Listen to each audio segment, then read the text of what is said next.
Ladies and gentlemen, it's time for the official coin toss. As the team captains of the Eastern and Western Division champions make their way to midfield, please welcome the Commissioner of the Canadian Football League, Mark Cohan.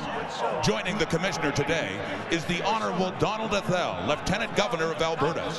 The Scotiabank Kid Captains for Montreal, Massimi Pizziani. For Saskatchewan, Dawson Gottslig. And today's referee, Bud Steen. Come on in.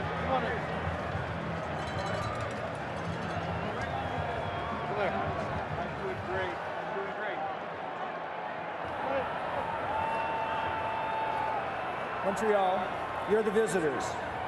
You have the choice at the first half. Sorry. We have a head and a tail. What is your call? Tails has been called. Sir, would you please flip the coin?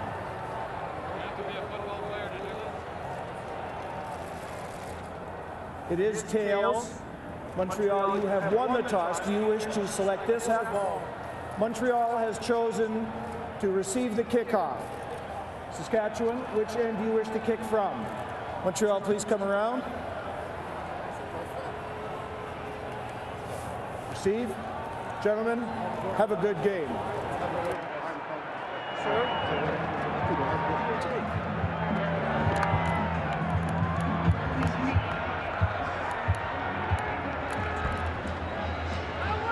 So the sequel is set before kickoff. To the sidelines, Sarah Orleski with Mark Trespin. Coach, this week has had even more distractions than our usual Grey Cup. How did you deal with it, your team, to make sure that they're not affected by it? Sarah, our team has been locked in and focused since we got back from our bye week, and I don't think that's changed with anything that's happened this week. I certainly hope not. Thank you, Coach. Let's head over to Farhan Lalji and Ken Miller. Coach, your team has finished very strong in the last two games after slow starts. How important is it that Darian and your team start faster in this game? Well, certainly we'd like to start very fast. The thing is, it's a long football game, so we'll take the football game as it comes. We want to play with great poise, great discipline, one play at a time. Thanks, Coach. Thank you. Chris? Thank you, Farhan. Well, we're out of the big chill of a week ago here in Alberta. And the weather conditions just about perfect for the 98th Grey Cup. 8th Grey Cup appearance for Anthony Calvillo. When he spoke to his teammates this week, he reminded them that these opportunities may not keep on coming. They have to take advantage of them. He's in his 8th as a starter. Darian Durant, the moment we saw him last year in his first game, you could see he was a natural leader. He's one of only 2 quarterbacks in CFL history to get his team to the Grey Cup in his first 2 years as a starter. Now can he finish? Eddie Johnson's got it on the tee. And the 98th Grey Cup on TSN from Commonwealth in Edmonton is underway. The return man is Tim Maypray, and he's dropped. Good downfield hustle by Jarrell Freeman. Just 19 on the return as Anthony Calvillo goes to work in his 8th Grey Cup start. He has 2 fingers in the air. He has won 2 championships with the Montreal Alouettes and been in 8. Started in the Canadian Football League in 1994 with the Las Vegas Posse. That seems like a long, long time ago. Leads this Montreal Alouette team that finished with 12 wins in the regular season. One of the Grey Cup wins was here at Commonwealth. First throw of the game complete to Jamel Richardson. And the hit screen, extra yards and up to midfield. Big gain for the star of last week's Eastern Final. Well, and over 100 yards in last year's Grey Cup game as well for Jamel Richardson, who was quite vocal in warm-up. Almost crossing that line into the Saskatchewan end of the field, and he gets the Montreal Alouettes off to a good start. 20 yards on the first play of the game for Richardson, who led the CFL in catches this year with 97.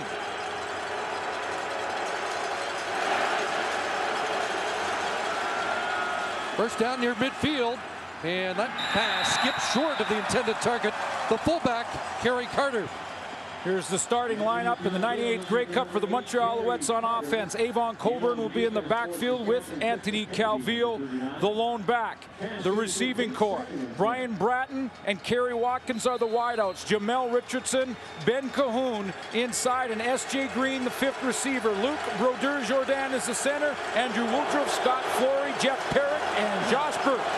Starting lineups brought to you by Rona, proud sponsor of the CFL. Rona doing it right. 2nd and 10. Quick hitter, Calvillo. The completion, Tad Cornegay.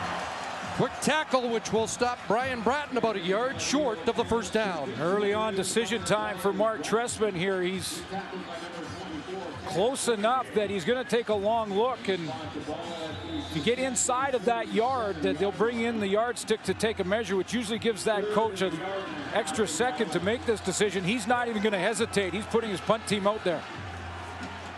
It's like about 1.5 yards, and so Damon Duval will come out and kick the ball. Punt situation for the Alouettes, as they also elect not to try a 54-yard field goal early in this game. Ryan Grice-Mullen has dropped deep, and Duval will look for the corner. Weston Dressler's back there too, and he's got it.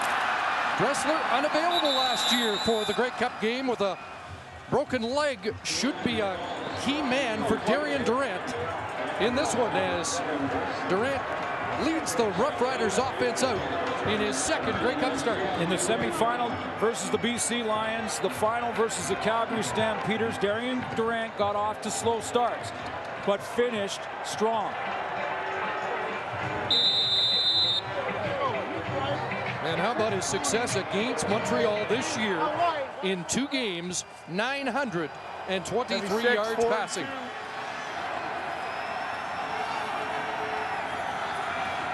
Roughriders start at their own 14, and they give it to Cates. And Wes Cates just back to the line of scrimmage. Shea Emery, the middle linebacker, with the tackle for Montreal. There's Wes Cates in the backfield with Darian Durant in the starting offense for the Saskatchewan Roughriders. In the receiving corps, the wideouts are Chris Getzlaff and Kerry Koch. Inside, it's Weston Dressler and Jason Claremont and Andy Fantus, the leading receiver in the Canadian Football League. Jeremy O'Day, the offensive center. You got Best, Dan Goodspeed, Gene Mikowski, and Joel Bell. Diamond Ferry checks in for Montreal as Eric Wilson to the sidelines. 2nd and 10, Ferry off the edge, and Durant had to hurry the throw, and it's incomplete. And that's why the decision to punt, that's why Mark Trestman made that decision to win that field position battle early on. He gets the 2 and out from his defense, and now Ken Miller's squad's going to have to punt from deep in their own end and possibly even consider giving up a safety here early.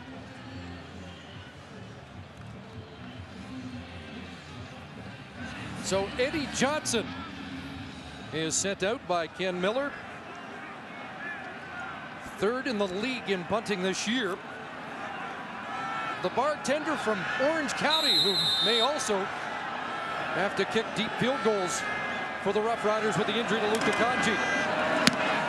Maypray back. And Maypray fields that kick. It'll be a no yards penalty. 15 yards against Nick Graham after a 45-yard punt by Johnson. 15-yard no yards penalty against the Roughriders. Sets it up for Montreal. First down, Saskatchewan 38. And Anthony Calvillo pulls it down, and he'll hook slide at the 30 and have 8. Take a look at the starting defense for the Saskatchewan Roughriders. Up front, Luke Mullender, Brent Hawkins off the edge, Marcus Adams and Keith Sholigan, interior defensive linemen. The linebacking core, Barron Simpson is starting. Jarrell Freeman, a huge Western final. Tad Cornegay, the other linebacker. And in the secondary, yes, Omar Morgan will start on the corner. LaRon Mitchell, the opposite corner. James Patrick, Lance Frazier, and Chris McKenzie at halfback. Roughriders number 8 against the run, the number 3 ranked pass defense, and Avon Coburn on 2nd and 2. And Coburn still dancing, and finally hauled down by Luke Mullender, the man that ripped up the Argo defense for 216 yards from scrimmage last week, has a big 15-yard run here in the opening quarter. Kerry Carter's going to go inside, try to influence the defense a little bit, and a little bit of misdirection from this offense for the Montreal Alouettes, with the fullback going one way and Avon Coburn, last year's outstanding player in the Grey Cup game, going the opposite. 85 yards rushing and a touchdown last year for Coburn in the Grey Cup against the Roughriders. First down, Calvillo, and he's got an open man. Jamel Richardson down inside the 5-yard line, and he'll get tossed back.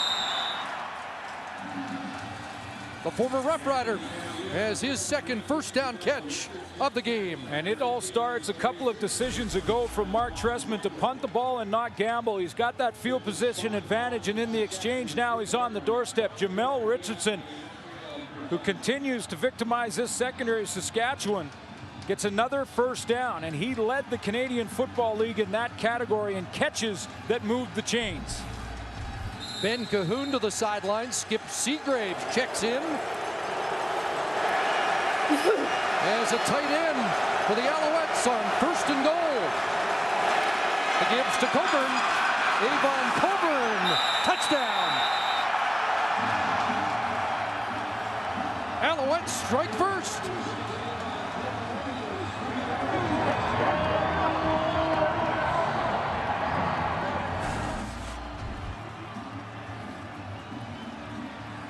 Right to Avon Coburn.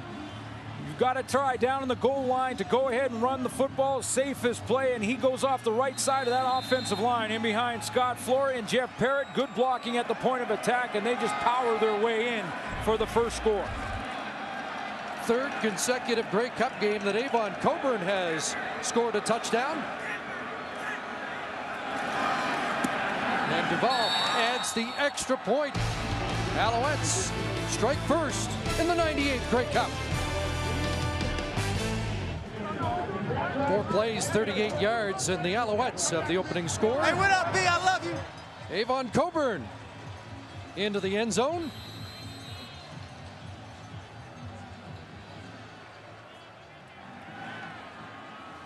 And Duval gets set to kick it off. Ryan Grace Mullen and Stu Ford are deep. And it will be the Regina product, Stu Ford. With a return to the 30, a flag flies. 20 on the return. And let's see if Darian Durant's backed up for a second straight possession. Yeah, field position advantage to the Montreal Alouettes so far in this game, and that started with the decision by Mark Trestman to punt the football. On the return, illegal block, Saskatchewan, number 99. It will be a 10-yard penalty and becomes first down. That's Shamari Williams. Let's go back to that touchdown. Scott Flory, a key block, as well as Jeff Parrott, the right guard and right tackle, as Avon Coburn's going to cut down that side. And watch me show you. One will seal, and that's Flory right there. He seals the kick-out block here, and an alley opened up to the right side of the formation for Avon Coburn. So the Rough Riders started at the 14, now the 15 on their second possession. This time Cates, a good run, and a first down for the Rough Riders. Up close to the 30 as he bulldozes for 15. Chris Zarka is the key block on this play. He's the tight end on the backside for Wes Cates. They've got to get this run game established, the Saskatchewan Rough Riders, and they're going to get Zarka right here. He's going to come down and try and seal on Anwar Stewart. That gives Wes Cates a little bit of an alley as they all slide all over to the left side of the formation. Cates bounces it and then heads up the middle for some hard yards. That is the #1 run defense in the CFL. 6 receivers out, and Darian Durant's pass, it's like it might have been tipped at the line and falls incomplete. Let's take a look at the Montreal Alouettes on defense. Up front, John Bowman and Anwar Stewart are the rush ends. Eric Wilson and Jermaine McElveen inside on the defensive line. Your linebacking core, Shea Emery, Chip Cox, and Ramon Guzman. And in the secondary, Etienne Boulay will play safety with Gerald Brown, Billy Parker at the halfbacks, and Marcus Stell and DeAndre Dix, the corners. And once again in second and long, Diamond Ferry checks in. Looks like he's lined up at rush in, 2nd and 10. Durant just got it away, and Karen Koch is punished. Gerald Brown with the tackle, and Koch will be short of the first down after picking up 7. Gerald Brown had an interception in last year's Grey Cup championship. He jumps that one quickly to hold Kerry Coke and minimize the gain. A quick slant, but perfect timing from Gerald Brown of the Owls.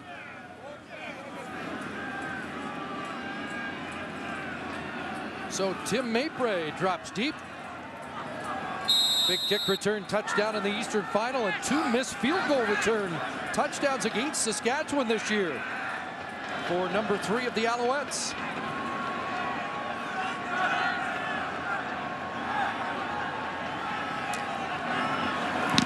Eddie Johnson, line drive kick isn't deep, trying to kick it away from Mapray, and this will bounce out at the Alouette 41. Montreal with the football and the lead when we come back. Avon Coburn the touchdown, and with more, let's join Sarah Orleski. Avon Coburn has made no secret of the fact that he hasn't been happy with his role in the offense this season. Coming off an all-star season and a Grey Cup MVP in 2009, he felt he wasn't figuring prominently enough into it, and he was letting it affect him and those around him. So throughout the season, Mark Trestman's had to call him in and essentially tell him, hey, check the ego and the attitude at the door. And whether they use him often during this past regular season or not, he always seems to figure prominently into their playoff picture. We saw 1 touchdown tonight, and we've already seen 160 yards on the ground last week in the East Final, and a touchdown. And there's the greatest Grey Cup connection in history. Anthony Calvillo to Ben Cahoon, but it's Avon Coburn that many will tell you is that X factor for Mark Trestman. Yeah, and many feel that it's Avon Coburn that will be the key. When you look at his East Final numbers and his 163 yards rushing that Sarah mentioned, and the 1 touchdown, a 9.6 yard rushing average. This is Avon Coburn at his best, and it seems to be when playoff time comes around. First down catch by Cahoon, and some time for Calvillo. And he looks over the middle, and there's Coburn again. Led the league in receptions by running backs this year with 64. There is a flag on the play. Way to the opposite side of the field and deep into the secondary, right where Omar Morgan was working on the outside, I believe, with Kerry Watkins.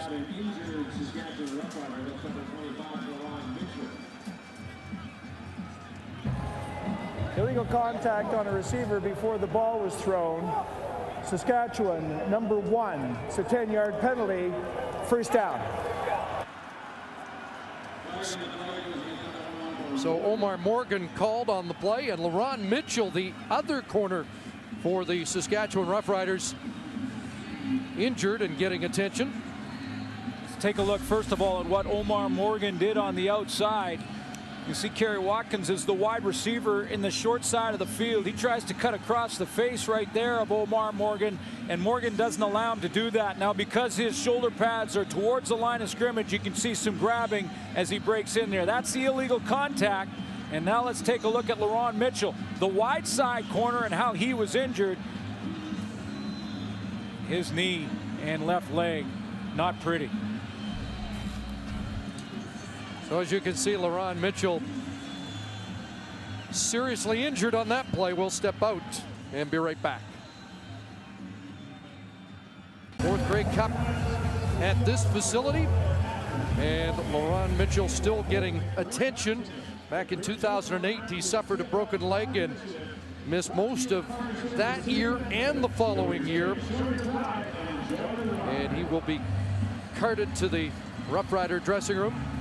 And Donovan Alexander will come in, and it's an interesting story because it was Donovan Alexander's job on the corner until Anthony Calvillo really went after Alexander, the starter in last year's Grey Cup game. But in that wild shootout on Canada Day, Alexander appeared to be the target for Anthony Calvillo and the Alouette offense. He was. Kerry Watkins that game had 5 catches for 106 yards against Donovan Alexander and really lost his starting position on that corner. They moved Tad Cornegay back there. He played a few games at the wide side corner, and over the last 5 to 6 weeks, LaRon Mitchell had won it back. Played very well in the semifinal, Mitchell did, and the West Final against Calgary and had earned that job, but he goes to the locker room now, and Donovan Alexander back on that wide side corner. So we'll take a look and see if Anthony Calvillo will go after him. Tough break for hard luck LaRon Mitchell. A little more difficult, Chris, when you try and isolate a wide side corner. It's a long way away from the offense and from the offensive line, but there are formations, as you can see right now, to bring them closer to the middle. That's first and 10, and the handoff comes to the near side. Brian Bratton turns the corner, and Bratton inside the Saskatchewan 40-yard line. Has a gain of 9. That's a play they will run a couple of times a game just to keep the defense honest when they put Brian Bratton there and they move him around the backside of the formation, just to try and make sure that the defensive line and linebackers cannot focus in too much on Avon Coburn. He gets the corner and gets around, and I was interested to see who lined up on Donovan Alexander on that first play. Even though it was a running play, they put Jamel Richardson on Alexander. The Bratton to the sidelines. They've got a 2nd and 1. And they do stay on the ground to Avon Coburn, and he's got some running room. Tripped up by Tad Cornegay. But the Alouettes have a first down close to the Saskatchewan 30. You mentioned the best combination in Grey Cup history, Anthony Calvillo and Ben Cahoon. Just amazing numbers when you think about his Grey Cup career. 44 catches, #1 all time. There's his yardage total, 632 yards in Grey Cup games alone. Outstanding Canadian in the 03 and 09 Grey Cup championship. First down, Montreal back into the hands of Coburn. This time stacked up as Marcus Adams there, and Baron Simpson, the Minister of Defense, the middle linebacker, still in pursuit of his first Grey Cup. Well, he's been to 2, and Baron Simpson is gutting it out again. He did in the Western Final. He can barely walk and has barely been able to with an ankle injury the last 3 weeks since the end of the regular season. But just go ahead and ask him, try and tell him that he can't play in this Grey Cup game. You're not getting him out of there.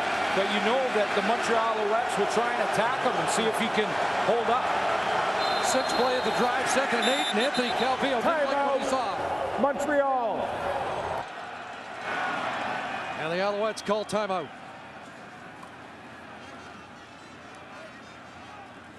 Great start for Mark Trestman's team last year. First half in the Grey Cup, 6 punts, 2 fumbles, and only a field goal. And as you can see, they're lethal when they do score first. Yeah, it's tough. You can't let it get out of hand. Although, having said that, the 2 times these 2 teams faced in the regular season, Montreal Alouettes had a 24-10 lead in both of those games. Saskatchewan came back to win 1, couldn't come back, but came close in the 2nd. Down to the final play before losing 30-26 in Montreal. Now he's ready to go on 2nd and 8. Out of time, and the pass in the flat caught by Coburn, but again short of the first down. So the field goal unit likely to come on for Mark Trestman. Well, and a little bit of confusion in this Saskatchewan defense. Mike McCullough is trying to organize this defensive front 7, and watch how 45 is trying to get everyone lined up. He's trying to kick out linebackers, bring it in. Tad Cornegay, get organized quickly, and Anthony Calvillo takes advantage of that to the flat. So Damon Duval, if you need to be reminded, the winning field goal last year from 33 yards out. This will be from 31. Home the holder, and Duval has missed it. So a missed opportunity. Duval has struggled in his career for whatever reason here in Edmonton, and he misses that attempt from 31 yards out. Like he just pushed that a little wide right. It didn't miss by much, but an opportunity A bit of a momentum shift here for Saskatchewan if they can get a couple of first downs together. Let's go to the sidelines and join Farhan Lalji. Well, guys, Darian Durant did indeed make a phone call shortly before kickoff to his father, Israel. The message has always been to relax and be yourself. Now, Durant's a superstitious guy. He didn't come out for the informal part of warm-up because he hasn't done it the last 2 games and it's worked, but this might be a bit much. His dad, who was here last year, is not here this time, apparently so he could make the phone call from North Carolina, while Darian's mom and other family members are here. Started slow in the last 2 postseason games. He's got Weston Dressler, the guy we anticipate could have a big game here today based on his success in his last 3 against Montreal. Well, it was good that Saskatchewan got him out on the edge, because when you think of the 2 playoff games to get here, Darian Durant has got off to a slow start in both. In his first quarter, there's his completion percentage. You can see how much lower it is than the 4th quarter production when he finishes strong. Well, he was just a little too amped up in the first game against BC last week. Calgary gave him a different look than he was anticipating. Second and short, side out is it. And is that ball caught? It is. Great catch, Weston Dressler, to move the chains.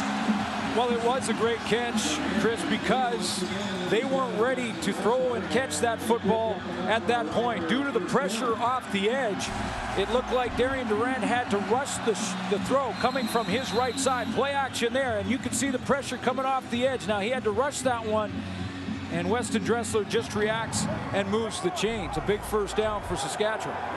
Like Diamond Ferry is a key adjustment here for Montreal. We haven't seen him rush in like this against the Roughriders. Misdirection here. Durant will take off and now throwing wide open downfield is Jason Clement. And the Roughriders finally get traction on offense to the Montreal 32. And when this Rough Rider offense does get going, it's usually because Darian Durant starts moving around. He starts running. We saw the first throw of this drive where he got the edge and threw on the run to the right side. Now he's going to buy time with his legs again on the play action, on the play all the way around to Kerry Cope. Little fake there. You see him sprint out, move to his left, get on the run. That opens up a receiver because the defenders have to react to him running. 33 for Claremont, who was the overtime hero in the Western semifinal with a touchdown against BC. Wes Gates puts his head down and barges to the 25. 6 for Wes Gates. These 2 teams have put up some big offensive numbers when they played each other in the regular season. Double overtime game to kick things off on Canada Day in July. Doug Barry, the offensive coordinator, has got this offense rolling, and he's got it rolling, Chris, because he's moving Darian Durant around in the pocket. Full roll, letting him scramble out and extend the play. Interesting to see if Darian Durant takes off. He said he watched film of 2008 and saw Henry Burris beat the Alouettes with his legs. Pass, brought down, Andy Fantuz. There's the top receiver in the Canadian Football League and the top Canadian with his first grab. Good matchup here. Billy Parker, the halfback, is 6 foot, 200 pounds, and Andy Fantuz at 6'4". Good matchup as he just bangs it hard cut from that outside. On that right leg inside, a contested catch because Billy Parker's in pretty good position. So the Rough Riders on the march. 6th play of the drive. In the final minute of this opening quarter, 1st and 10 at the 14. Durant looks for Dressler. Incomplete. Chip Cox might have got a hand on it. Well, we're starting to see the type of game that we saw when these 2 teams met in the regular season, and take a look at some of the numbers they put on the board when they faced each other. When you look at those numbers, we're talking about 2 games, just shy of 2,000 yards of offense in 2 games, 100 first downs and 161 points. They've been shootouts that have gone down to the wire. The Canada Day Classic, the 3rd highest scoring game in CFL regular season history. 2nd and 10. Durant with pressure into the back of the end zone. And incomplete, flags down. Getzlaff, the intended target. A flag at the back of the end zone, and Quite frankly, surprised one wasn't called earlier because it looked like Getzlaf was getting held up by the jersey.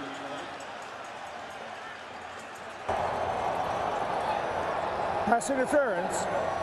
Montreal number 11 fouled in goal. Automatic first down on the 1-yard line. Chip Cox called.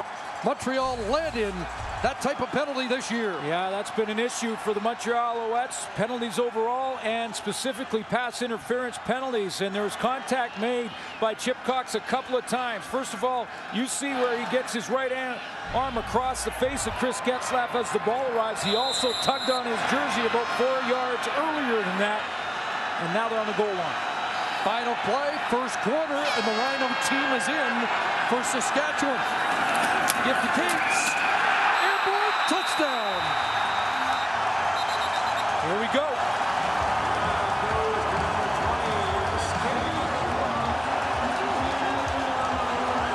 Minutes of football in the books, and both teams have major scores.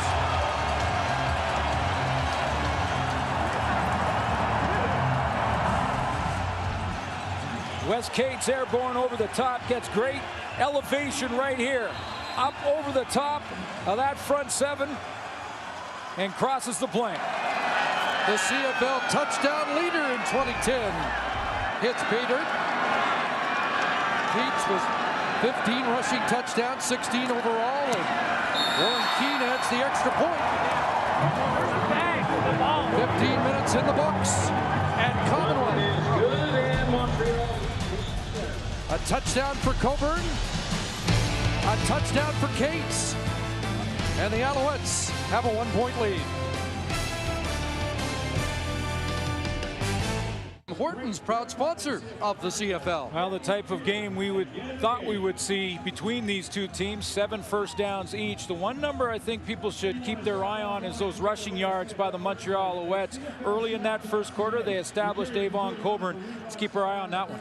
Looked like it was going to be a little bit lopsided for most of the quarter until that final 75-yard touchdown march, and a little momentum off that missed field goal. Yeah, it's surprising how sometimes you can grab momentum by the mistake from the opponent, and that's what happened there. The Montreal Alouettes miss a field goal, and I wonder, Saskatchewan remembers back to last year and says, yeah, guys, let's not have that happen again. Get back out there and let's get a drive together, because that offense really wasn't going until then, and then Darian Durant drove it down the field to match the score. Well, Damon Duval just 6 of 11 here at Commonwealth in his career. The Rough Rider TD ends a streak of 25 straight points for the Alouettes in Grey Cup competition against the Rough Riders. Here comes Maypray on the return, and Neil Hughes with a solid hit at the 39. So 8 plays, 75 yards, and Cates with his 3rd postseason touchdown this year. Yeah, down in the goal line for Cates' touchdown. It's about how far and how low you get. Offensive linemen drive out, good leverage, and up over the top for Wes Cates.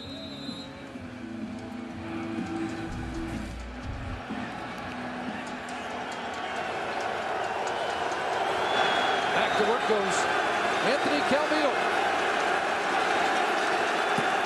Bunch formation to this near side. Calvillo looked that way, and he's brought down.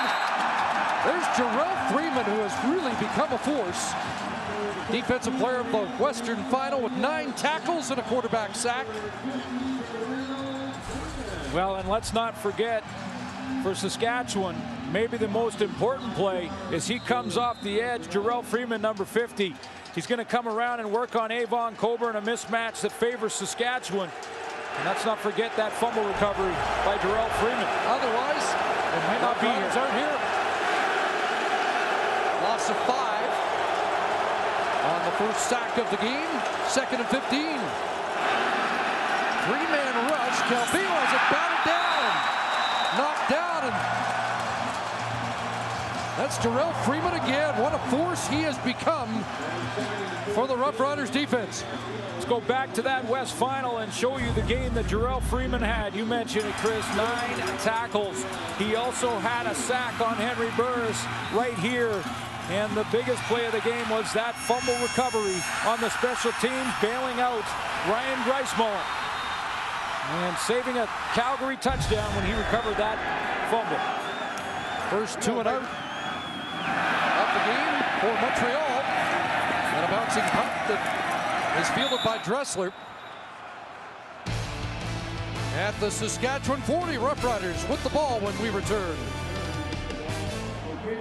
So an 8-play, 75-yard touchdown drive on their last possession, and the Roughriders will go back to work on offense, starting at their own 42 after a 34-yard punt by Damon Duval. Bates releases, but Kerry Coke has it on the near side. Got a block, and Kerry Coke still going down to the 30 and brought down at the 28. And what an addition he has been since replacing the injured Rob Bang. Well, first of all, Kerry Coke is a guy that is not familiar to the Montreal Alouettes secondary. In the 2 games they played each other, he was not in the lineup for Saskatchewan. So that secondary unfamiliar with him, and watch the block he gets from his teammate in Weston Dressler. That's the key block on the outside on Mark Estelle. Gives him a chance. He breaks past that block and into the secondary. 40 for Coke, and Weston Dressler at 5'7", 179 with the key block to spring him. Durant, wide open man, but he overthrows Jason Claremont, who was loose on the far side of the field. Weston Dressler, of course, who was not playing in the Grey Cup Championship or in the playoffs last year for the Saskatchewan Roughriders, loves to play against the Montreal Alouettes. In the last 3 games versus Montreal, he's had 30 catches for just over 500 yards and a couple of touchdowns. They have not figured out how to cover Weston Dressler yet, and he made a nice block there. 2 catches in the big block so far in this game. 2nd and 10 for Durant. Goes back to that far side, open again as Vantouz driven back. Let's find out forward progress. Looks like the 20-yard line. And it's going to be 3rd and 2.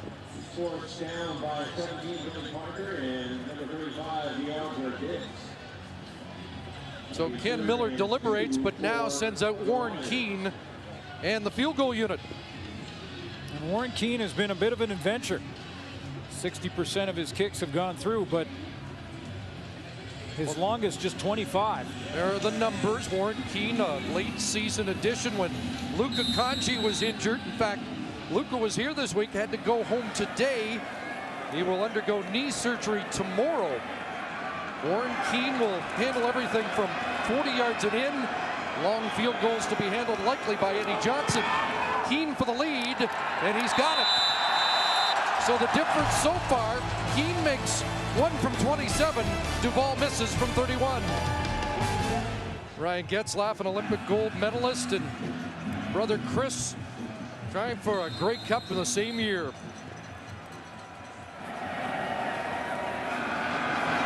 Alouettes opt to accept the kickoff. After the field goal, it'll be Mapray from his 10. And a good Tim Mapray return across the 40 as we check back in with Farhan Lalji. Chris, as devastating as last year's loss was to most members of the Saskatchewan Roughriders, the one player who was over it immediately was linebacker Mike McCullough. That's because in February of the same year, he lost his 3.5-year-old son who'd been suffering from Duchenne muscular dystrophy due to seizures in the night. He passed away at such a young age. Now, McCullough wears a tattoo of his son, whose name was Cole, over his heart, and he told his players that if that is the worst day of your life, you've lived a pretty good life. This past summer, when Corey Banks of the BC Lions lost his young son, he reached out to Corey Banks and tried to share with him the losses that both of those men have suffered. Jarrell Freeman with the knockdown there. Mike also wanted us to extend happy birthday greetings to son Joe, who is turning 4.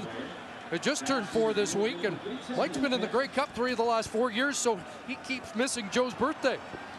He's got a lot of playing time throughout these playoffs with Barron Simpson on the limp and playing sparingly over the last 2 games. So Mike McCullough has seen a lot of action, and he stepped in and played very well in that linebacking core. He's a quarterback of the defense. You can see him directing traffic now. The Jake Goddard Veterans Award winner, one of the classiest men in the league, Calvillo, 2nd and 10, guns it in, and S.J. Green has his first catch, a first down for the Alouettes across midfield. He has become SJ highlight reel green with some of the catches he has made, including the very first game of the regular season when these two teams met, and he caught a 2-point convert at the back of the end zone. Just spectacular. I think the best catch in some time, and SJ Green makes a key one there because the momentum was really shifting in Saskatchewan's favor. Really carved a niche in that Alouette offense. In fact, leading the receivers with 10 touchdowns. Skip Seagrave back in, number 55, as they go double tight end. Protection breaks down, and Anthony Calvillo is sacked for the second time in the game. This time it's Bruce Grove native Keith Sholigan. You know, nothing fancy from what Keith Sholigan is going to do here. He's working on Andrew Woodruff in the middle of your screen here, and it's basically just one-on-one up against Andrew Woodruff. Good push, just continues to keep those legs churning and collapse the pocket on Anthony Calvillo.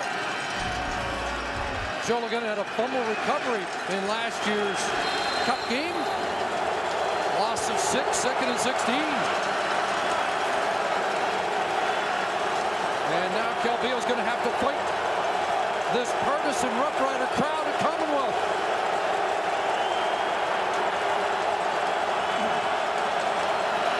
Riders are coming.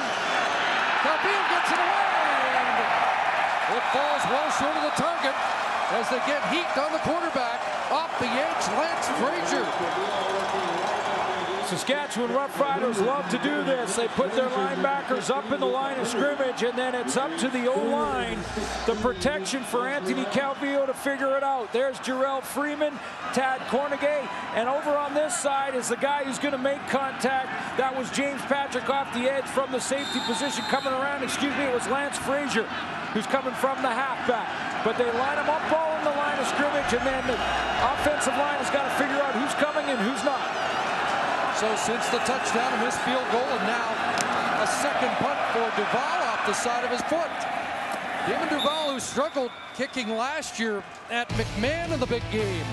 Another short kick of just 30.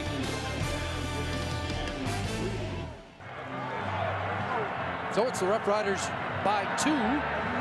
We've just passed the 6-minute mark of the second quarter.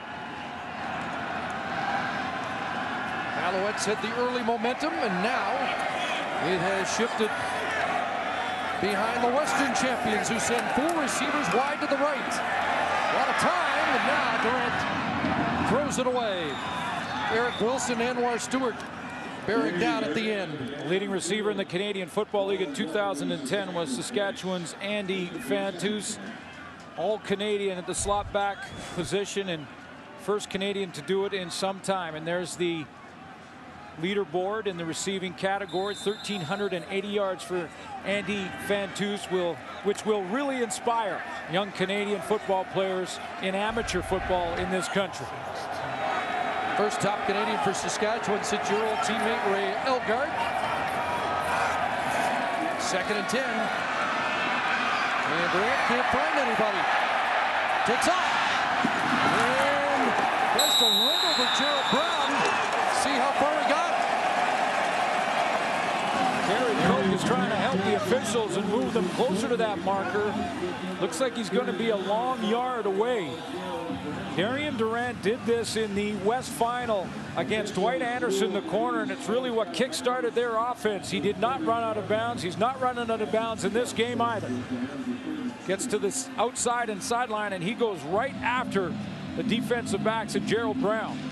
Leading rusher among all CFL quarterbacks, and last year in the Grey Cup game, he ran for 57 yards and a touchdown. 51 in the final a week ago. So Eddie Johnson forced to kick on 3rd and 2.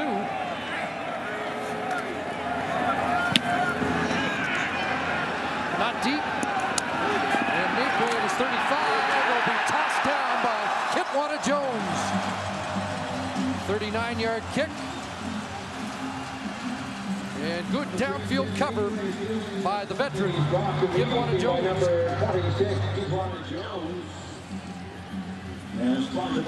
Anthony Calvillo, the veteran, quick starter.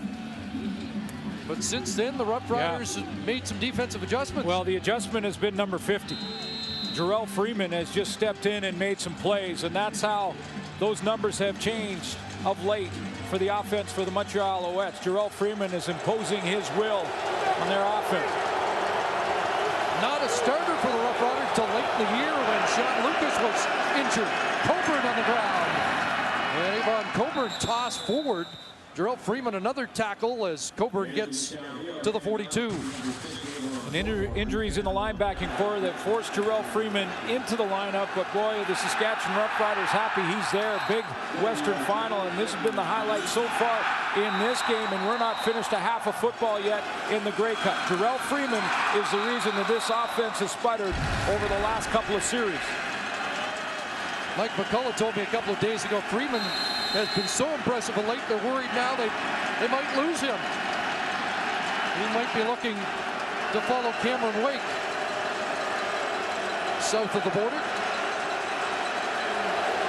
He has become an impact defensive player. 2nd and 3, Coburn and Freeman there, Baron Simpson there, but how about Coburn falling forward, and looks like he should have enough to move the sticks.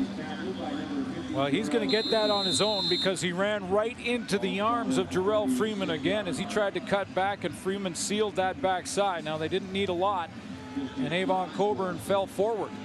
A little second effort from Avon Coburn at just 5'8", 205 against the big linebacker. Coburn 6 carries, 39 yards so far. And up for a Montreal first down.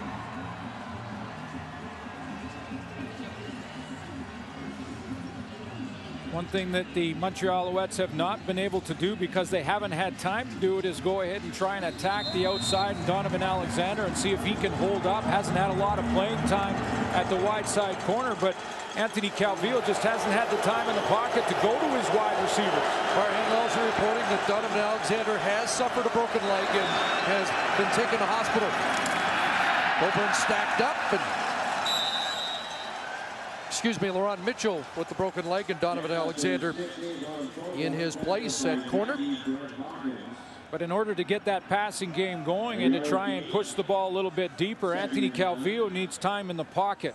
If they want to go and try and put Kerry Watkins or Jamel Richardson out on Donovan Alexander and try and go deep on him, you need a few seconds, a few steamboats back there to make that happen. And that pocket has collapsed around him too quickly so far. 2nd and 10. And they screen to Coburn. A little bobble there may have disrupted the play as Mike McCullough and Byron Bullock bring him down short of the first down. This time Saskatchewan shows blitz up front. They're going to bring Byron Bullock, who gets some playing time in second down situations, and Baron Simpson up to the line of scrimmage and then drop them out of there. So basically they dropped underneath and were able to rally to Avon Coburn on that screen. So another punt situation for Montreal. With Dressler back. Duval better kick.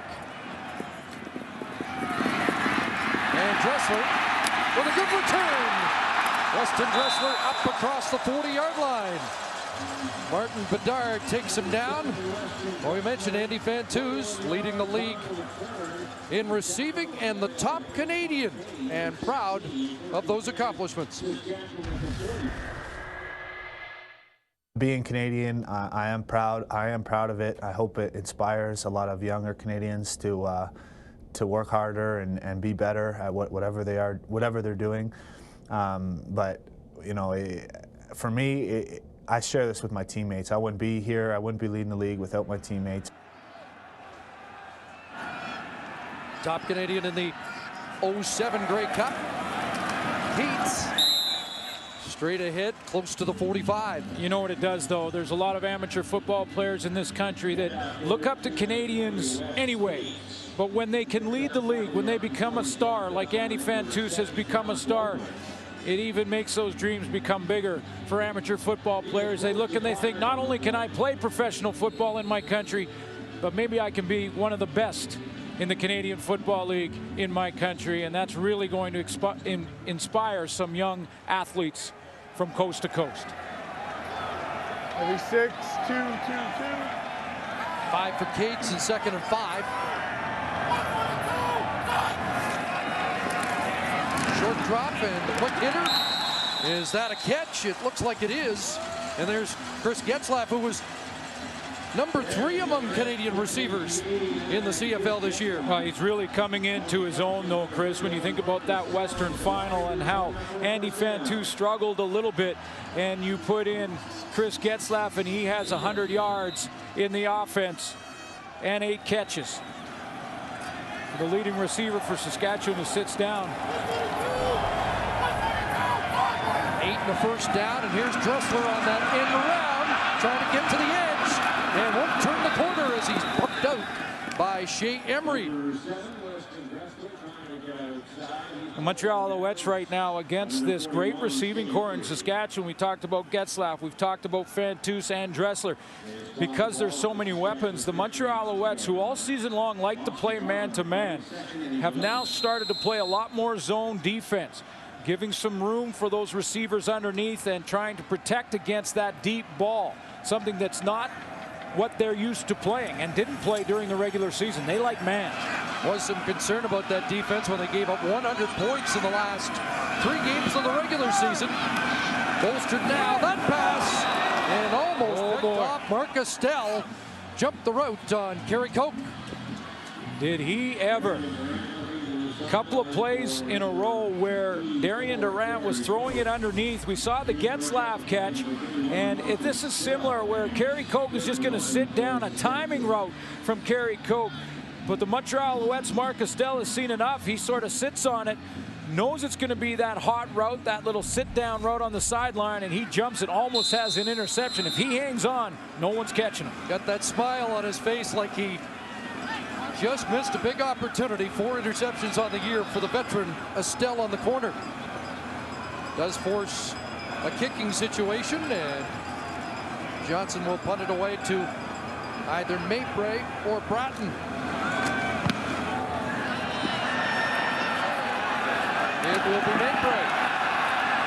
And Tim Mapray up over the 25-yard line. Corey Hucklack downfield, an 8-yard return after a 40-yard kick. Prime Minister Stephen Harper, daughter Rachel at the game. There's Senator David Braley and Larry Smith. The outgoing president of the Alouettes. 6 and 3. Worst start position for the Alouettes in this opening half at their 27. And Calvillo over the middle, and big Jamel Richardson's got another catch to the 39. 3 for Richardson in this opening half, and Baron Simpson the tackle. Usually when this Montreal offense bogs down against Saskatchewan in the 2 games this year, they've gone to Jamel Richardson to try and kickstart it. And now he just sits down in that defense. Baron Simpson rallies to him, but not till Richardson has a first down. Richardson led the CFL in second down conversion catches and was second in yards after the catch. And that pass is almost intercepted. Terry Watkins, the intended target, but Omar Morgan had a better shot at the ball. I think Kerry Watkins tried to break the route off and come inside. It looked like that was a timing throw where Anthony Calvillo is throwing it before Watkins comes out of his break on the sideline. Watkins decided to turn inside instead of out right. Here, he kind of falls inside, and Omar Morgan has the best chance at it. Omar in his 11th year, still looking for his first cup. The only season he was not a Roughrider was 2007 when Saskatchewan won, and he was an Edmonton Eskimo. Big pressure. Calvillo got it away. S.J. Green, another highlight reel catch. And now they're saying incomplete, and The Alouettes are going to argue, but I think one official's going to overrule. And they are now going to spot it as an S.J. Green catch. Both the head coach is going to want to take another look at that, and that looks just like his catch at the back of the end zone in that first game on Canada Day. Now, did he catch that football or did it touch the ground? Well, now they are waving it off, and I don't think the Alouettes are going to challenge the call. At two different angles by officials. And this angle shows you that ball did hit the turf despite the brilliant efforts of S.J. Green. Slipped through there. He doesn't have control now, and the tip of the ball does touch the ground. That's no catch. Boy, that was almost shades of the end zone on Canada Day.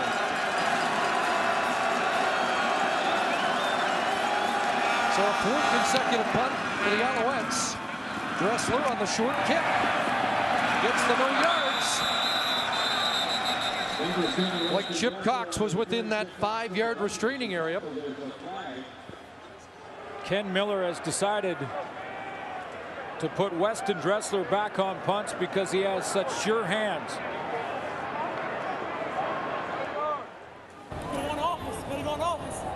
Holding Saskatchewan, number 27. It's a 10-yard penalty and first down.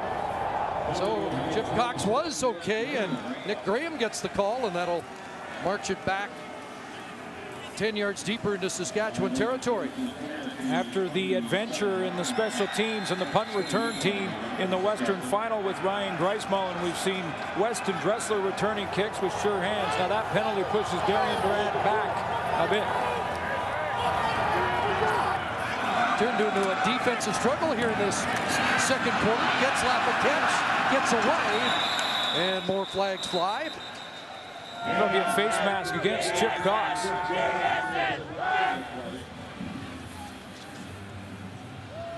What Montreal is doing defensively now will force Saskatchewan to be patient offensively. Major foul, face mask. Montreal, number 11. 15-yard penalty, automatic, first down. Led the team in tackles. Very good year defensively. But from the left to right in your screen as he closes here, you could see the left hand of Chip Cox across the face mask of Chris Getzlaf. No question, a penalty there. Chip Cox, one of only 3 all CFL players on the Alouettes. Durant looking downfield, good coverage, but nearly a catch made there by Getzlaf. Billy Parker was stride for stride. Billy Parker was patient. Darian Durant had time to throw. A nice block made by Wes Cates on the backside to give his quarterback some time, but Billy Parker patient at the other end of the route. Good year for Billy Parker in the knockdown department. Interesting guy to watch today, though, because a lot of Roughriders felt that he was the guy they might go after. In fact, a lot of the players watching on the outside from other teams felt that the Roughriders might go after Billy Parker today. They swing it up to Cates. Needs to get a first down, and he's going to get it. Oh, what a move. Skips into Alouette territory and out at the Montreal 48. It starts by formation for Saskatchewan here. They put a basic bunch formation with their receivers to the right. That'll be over in this area here, just outside of your screen. And when they do that, all those receivers will come inside and they'll release Wes Cates and try and get him outside and isolated, possibly on a linebacker and Shea Emery or one of those outside corners. But he makes a nice shake and make move, little fake to the inside, and then bounces it. This Roughrider drive started at their own 28. They've moved it to the Montreal 48. Durant looking for Getzlaf and brought it down incomplete, out of bounds. And again, Parker working against Chris Getzlaf. Right now, the Montreal Alouettes on that first down situation went to a double team on Andy Fantus. They're going to try and give him a lot more attention, try and take away the leading receiver in the Canadian Football League. See Chip Cox come up on him. He gets jammed on the inside by Shea Emery. That takes the ball outside. Darian Durant tries to find Getzlaf. They're that close. That's what Calgary did, and that's why Chris Getzlaf became the popular target for Durant in the Western Final. 2nd and 10. Short drop over the middle. The pass caught. And short of the first down, it is Chris Getzlaf. Again, the target. They're mixing it up now. Montreal went that time again with zone. Getzlaf is going to sit in there. Now, Darian Durant has to guard against locking into him and just assuming that the double team will happen to Andy Fantus every play and just read each play independently. Well, like Mark Trestman early in this game, Ken Miller opting not to try a long field goal. Would be 48 yards out, and again, no Luka Kanji. Eddie Johnson will try anything over 45, but they're not going to take any chances with Tim Mapre having returned 2 missed field goals against Saskatchewan for touchdowns.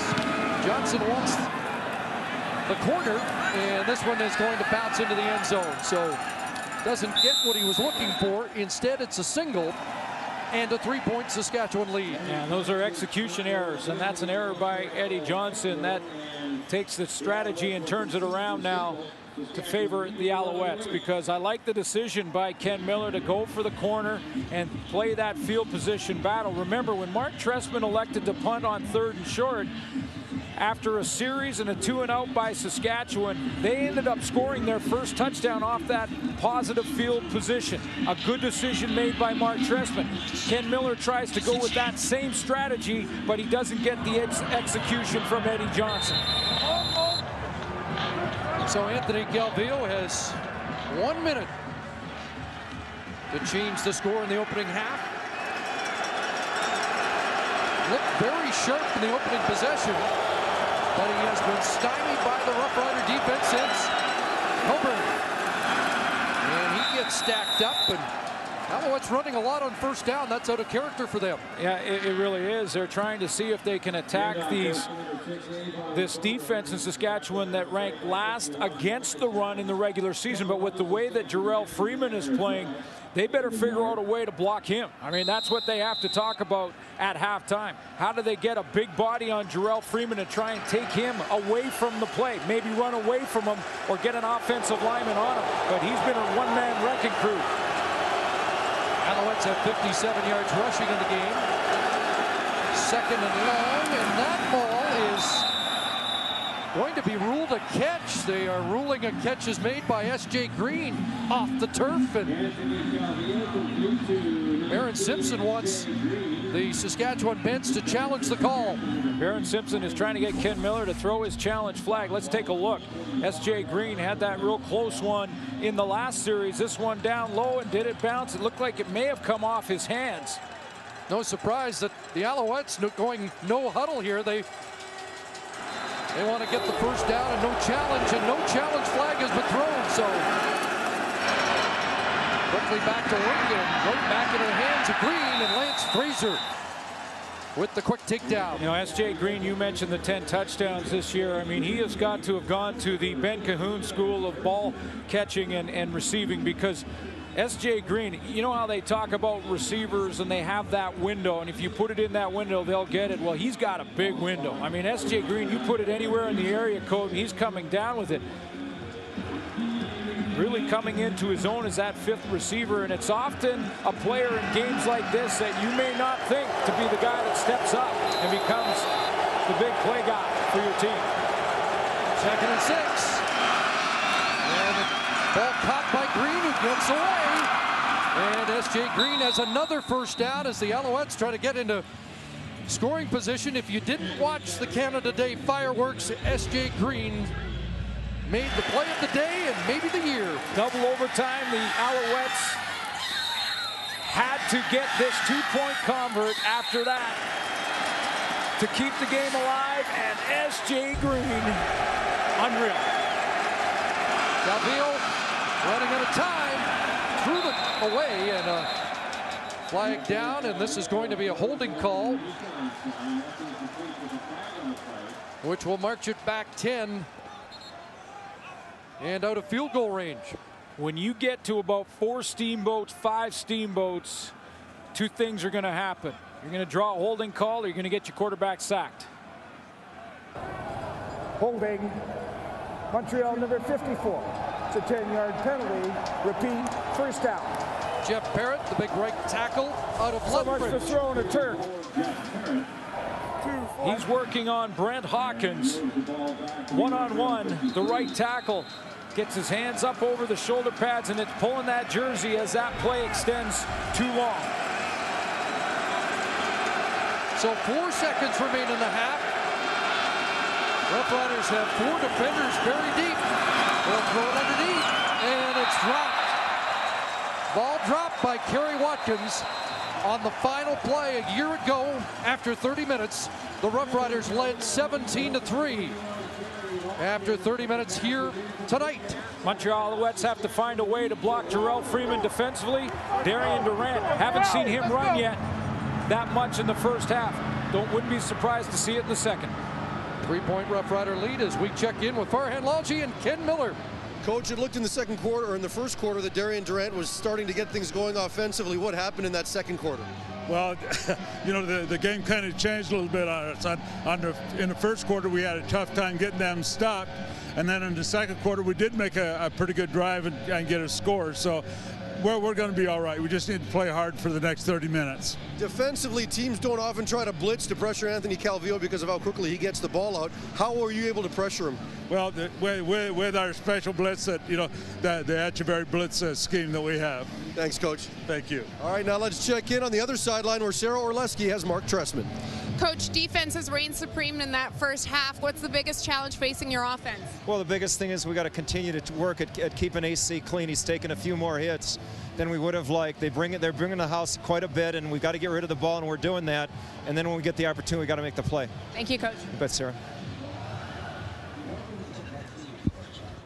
Well, we thought there'd be plenty of fireworks. We had touchdowns from the 2 running backs, Gates and Coburn, but it's a defensive battle after 30 minutes. Rough Riders lead at 11-8. 98th Grey Cup halftime coming up next. Welcome back to Commonwealth Stadium, the 98th Grey Cup. It's 11-8 Saskatchewan as we head to the second half. Avon Coburn told you in that little video it wasn't going to be close, but it looks like it's going to be. Very much so. The Saskatchewan Roughriders got a tremendous first half from linebacker Jarrell Freeman. 3 tackles, 1 sack, 2 knockdowns. 2 more quarters now, 2 more. We got to go get that thing. Jamel Richardson did lead the Owls in receiving yards in the first half with 44 on 3 catches. Need to try and get him open over the middle if Saskatchewan continues to blitz. Roughriders will get the ball first in the second half. 10 of the last 15 teams to have lost a cup and return the next year were victorious. The Roughriders trying to continue that trend, but they've got a lot of work to do. Here's Stu Ford. And he reaches the 30. Good downfield cover. Michael Giffen, the Queens product, downfield in a hurry. Let's check Darian Durant's numbers first half. Here's what he's done. 11 of 19, 144 yards, 2 completions over 30 yards, so he did push the ball. What he hasn't done is run with it very often. Just 1 carry for 8 yards in that first half. And we talked earlier about how much more comfortable Darian Durant becomes when he starts to run around with the football, and how much more dangerous this offense looks when he does. And as we've mentioned, much better in the second half of the previous 2 postseason games, wins over BC and Calgary. Fake to Gates, he's got Fantus wide open. Gerald Brown will bring him down. First down up at the 46. Sometimes it's a subtle thing from the quarterback. He's going right to Andy Fantus, the leading receiver in the CFL, right out of the gate. As Andy Fantus is going to read that Chip Cox is going to go out and fly out to that outside zone, so he sits down. Now with Durant coming to the outside, he turns his shoulder to Dressler and then flips it around quickly to get it to Fantus. Now inside Gates, he's got a hole. He's into the secondary and down to the Alouette 40-yard line. And Chamboulay, the safety, brings down Wes Cates, but it's A big pickup of 23 for Cates. Right guard Chris Best is going to make the big block here. He's going to slide this way, and watch how he just washes all those defensive linemen for the Montreal Alouettes out of the play right here. That opens up the crease for Wes Cates, and he accelerates through the hole. So Coburn and Cates just about even. Cates with 52 and a touchdown so far in the game. Back in his hands, and this time not much. Off the right side, Shea Emery, the middle linebacker, with another stop.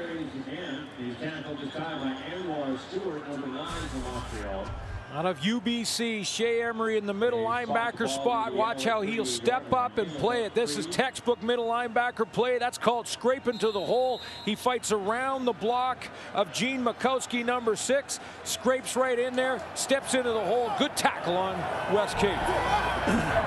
Roughriders just scattered from an I formation behind Durant. Short drop, and the ball broken up by Billy Parker on Chris Getzlaff as that matchup continues.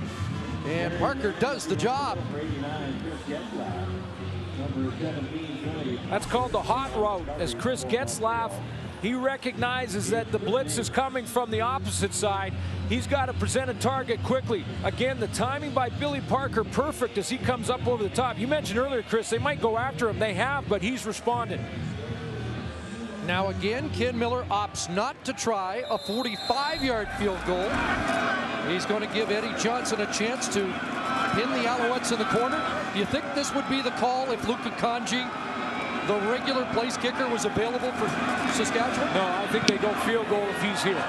Looks for the corner. Looks like he's going to get it inside the 15 anyway, and they're going to mark it at the 11. Great aerial view of Commonwealth Stadium, the city of Edmonton. Congratulations to the organizers of the '98 Grey Cup in Edmonton. As you would say, it was off the hook here this week. That it was. Congratulations, Edmonton. Good job. Here's Anthony Calvillo with the hitch to S.J. Green. Look out! He's been a handful, gathering momentum and across the 30-yard line to get the Alouettes out of a hole.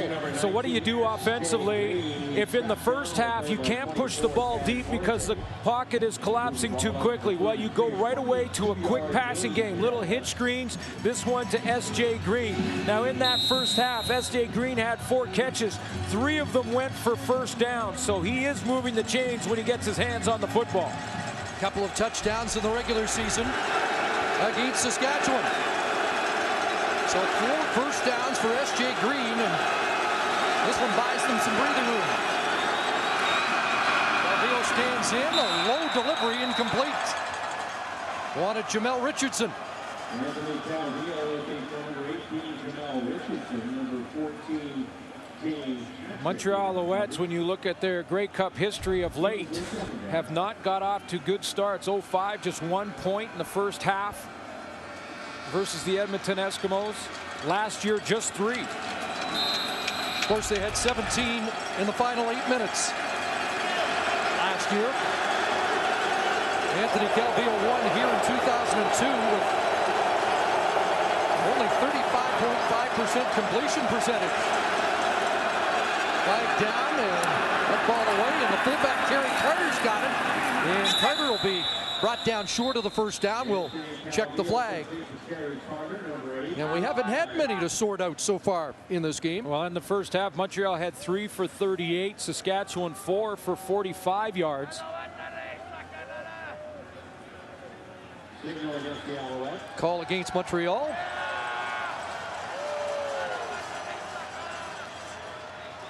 Aaron Simpson, if it is against Montreal, will decline. Offside.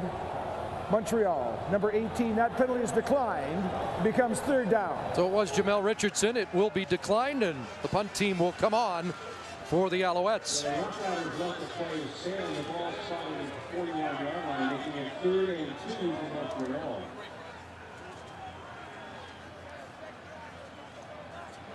Third and 2, and Weston Dressler and Grace Mullen will drop deep. And the guys talked about Damon Duval. This is 2 years in a row where been a bit of an adventure for the veteran Montreal kicker. And they go short on the fake, and Eric Delorier has the first down. The Montreal Alouettes convert on a third down gamble and a direct snap to Eric Delorier. Damon Duvall, when he was back in that punt formation, was glancing to the right side, and Mark Trestman decides to gamble here on third down and go for the fake. Surprises Saskatchewan.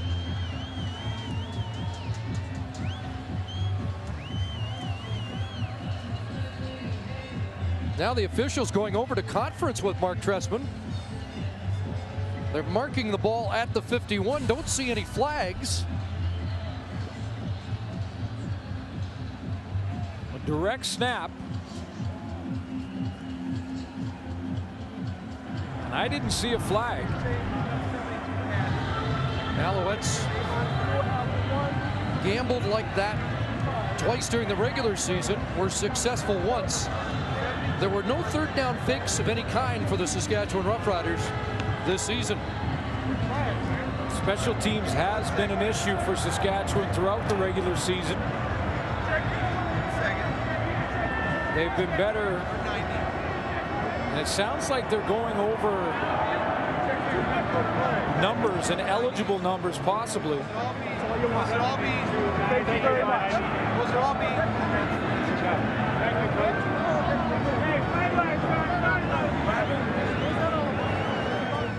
They wanted to make sure there was no personnel issue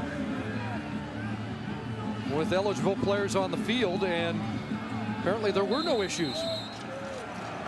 We'll try and get a further clarification on that and what that discussion was all about.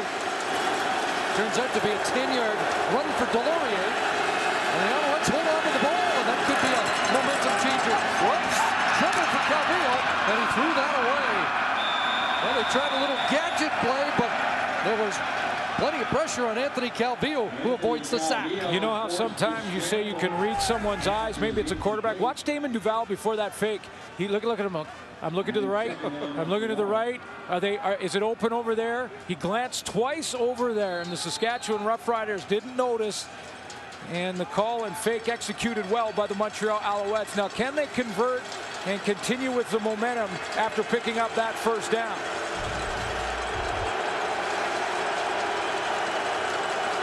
Second and 10. And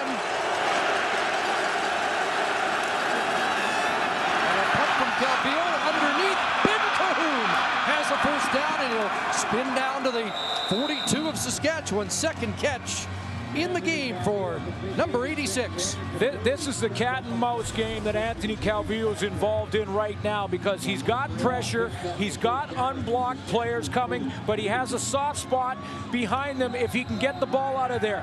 That was coming off the edge, Lance Frazier.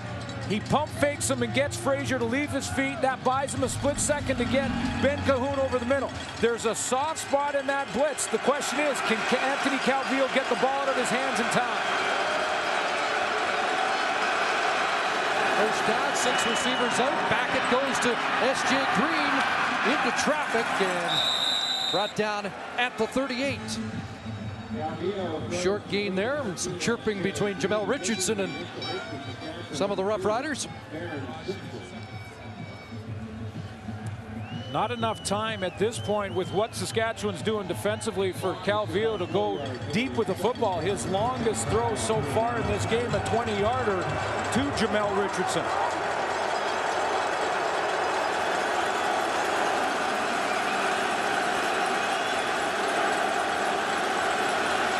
Second and 7. And now Calvillo on a roll, and he's taking off with Mike McCullough in pursuit, and he skips out at about the 31-yard line and should have the first down. You know, when Anthony Calvillo led his team to a win versus the Toronto Argonauts in the Eastern Final this year, he was interviewed by Sarah Orlesky on the sideline right after the game. Was very emotional, was in tears. I know he's been to 8, but don't tell me this one doesn't mean just as much as any one of them. For Anthony Calvillo, he gets to the corner, he's got a linebacker chasing him, and picks up a key first down. And he's still takes a little exception if you don't think he has that scrambling ability.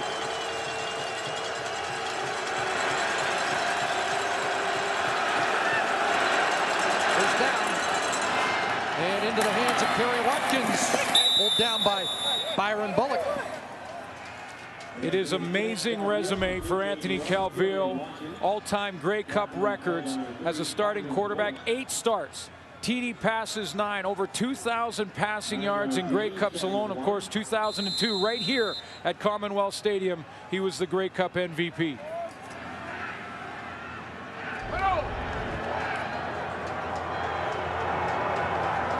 Looks like we may get a measurement on that last spot. Close to a first down, and the chains will come across. Cody, that was a what down? That was a second down. That was 2.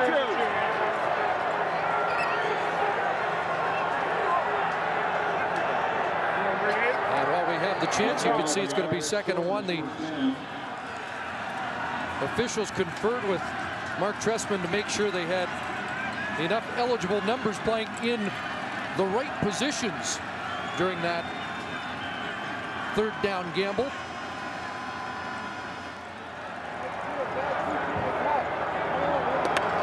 Went over the alignment and the numbers, and apparently everything added up. Adrian McPherson comes into the game in short yardage.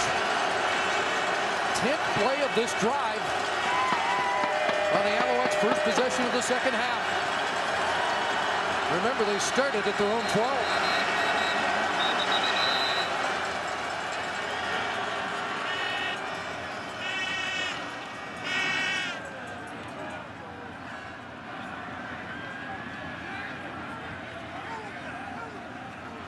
And while the officials again meet, Roughriders decide to go to a different alignment here, and they better hustle.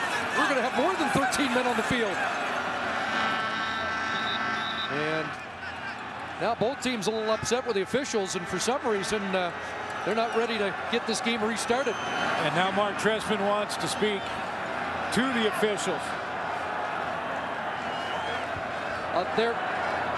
We have 2nd down. I think you heard the officials talk about 2nd down, but there is 3rd down on the marker to the right side, and on the score clock. So,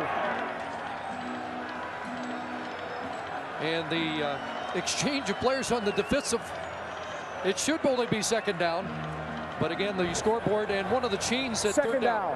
2nd down. There we go. The Montreal Alouettes put in their short yardage team, and they would do that whether they were going for it on 3rd or on 2nd and short. But it looked like Saskatchewan was trying to change personnel, but they have to get that sideline marker corrected before they snap the football. So they have now. It's showing 2nd down. Ken Miller wants to change his defense again, but 4 of the defensive players who are coming out have been weaved back to the bench. They're finally ready to go. And McPherson will just plunge ahead and should have it. Mark Trestman, 3 years with the Montreal Alouettes. All 3 years have them in the Grey Cup Championship, and has won 1 last year. Who has said when he first arrived in Montreal that he's not in the football business, he's in the people business, and that his quarterback is the key to success. He said this week in Grey Cup preparations that Anthony Calvillo is the best quarterback that he has ever worked with in his football career. And there are some big names on that list, folks, including Steve Young of the San Francisco 49ers. Just been a regular season record of 38 wins, 16 losses, Calvillo. And along the sidelines, got Kerry Watkins again, working against Omar Morgan, and the Alouette march continues here. Another first down. Something that Anthony Calvillo has not seen much of is time in the pocket. And when he has time, he will dissect your defense. He allows Kerry Watkins that time to work Omar Morgan in the route running. You're going to get a nice look at it here. Omar Morgan has got to protect the inside of the field. That's the closer throw, so he plays hard inside, and Kerry Watkins works back to that sideline. Second trip inside the 24. Montreal, they scored on their first and goal. Calvillo pumps and is brought down. Couldn't get it away. And it's the third sack of the night for the Saskatchewan Roughriders. And this time he's working against the All-Pro and Scott Flory. 8-time All-Star. And Keith Sholigan is the guy who's going to work this time. He got his other sack from the opposite side on Andrew Woodruff. He goes against the 13-year veteran and works his way again, denting the pocket to a point where it just collapses. Anthony Calvillo can't find an open receiver, and he gets a second sack. Sholigan with 3 sacks the entire year has a pair in the biggest game of the year. And now it's second and goal from the 15. Calvillo stands in and throws incomplete. Too low for Ben Cahoon, and the Riders get a stop. This is what Saskatchewan defensively, Chris, is forcing Anthony Calvillo to do. He likes to play 5 receivers, but he's going to bring Coburn inside and play his fullback, Kerry Carter, inside as well. He's trying to maximum protect, bring 2 extra players in, and the Riders just go with 4-man pressure. So again, they're trying to play that cat and mouse game. When are they going to bring a lot of heat? When are they going to drop off? That time they maximum protected and didn't have to. So now Duvall on to tie this up.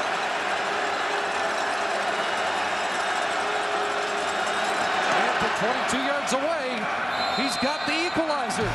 5:34 left, third quarter. Tied at 11. Under 5.5 minutes to go, third quarter. A long Montreal drive. And now Darian Durant back to work, and that ball through the hands of Getzlaff. Just before the half, I mentioned Darian Durant and in the semifinal and the final, and how when he runs the football, it just seems to get this offense on track. Now they sputtered a little bit. This was the semifinal against BC. It was third quarter. Once he took off and ran there, that offense got going. Same thing second quarter in the West Final. Not only did he make a big run, but he inspired his teammates when he ran over Dwight Anderson here. He hasn't done a lot of it in this game. Looking at 2nd and 10. Here comes the heat. Steps up, and John Bowman and Anwar Stewart, a meeting of the Alouette defensive ends at the Rough Rider quarterback. And if the defensive line for the Montreal Alouettes control their gaps and play like this, well, he's not going to have Darian Durant many lanes to run here, because just tremendous pressure up front as both Anwar Stewart and John Bowman line up inside. Normally defensive ends. Anwar Stewart gets there just about the same time as his teammate Bowman arrives. Anwar, the 10-year veteran, and John Bowman, the all-CFL defensive end, chalk up the first sack of the game for the Alouettes, and 5 consecutive punts for this Rough Rider offense. Maypray drilled at the 35, and Jarrell Freeman putting his stamp on this game.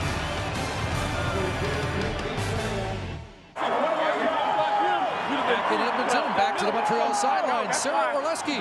In both of these teams' regular season meetings, rookie returner Tim Maypray returned missed field goals for touchdowns, but he was almost on the outside looking in for these playoffs. The Alouettes brought back 2009 Special Teams Player of the Year Larry Taylor late in the season, and it looked like Maypray was going to be on the outside.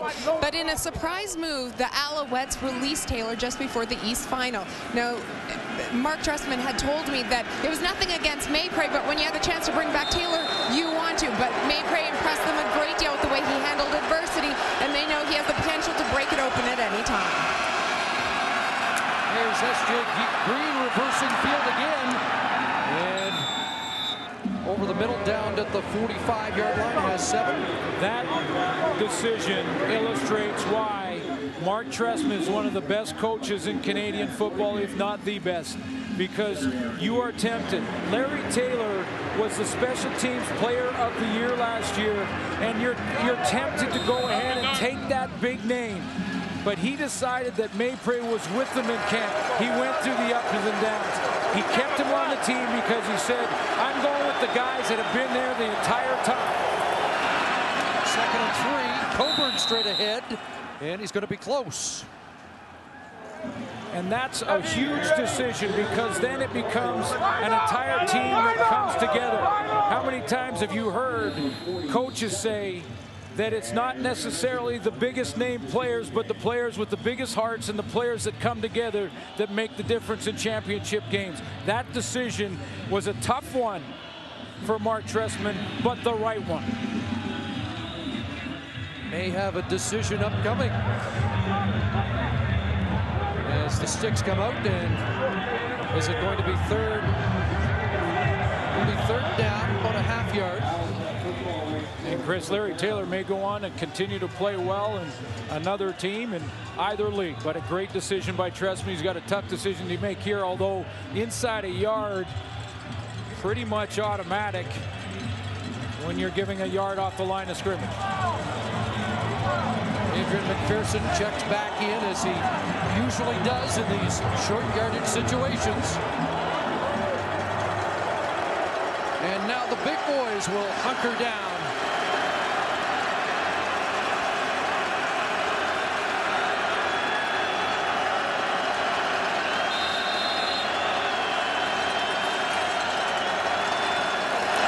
Rookie center Luc Brodeur-Jourdain, an easy first down for Adrian McPherson. So the quick hitch pass has been the adjustment offensively by Mark Trestman. Whether it be Jamel Richardson or S.J. Green, the quick throws to not allow Saskatchewan's defensive sets to confuse Anthony Calvillo, the veteran. Scott Milenovich, the offensive coordinator, has gone now to the quick passing game and allow his receivers to try and get some yak yards. You know, the noise hasn't seemed to be a factor here as it was at McMahon a year ago.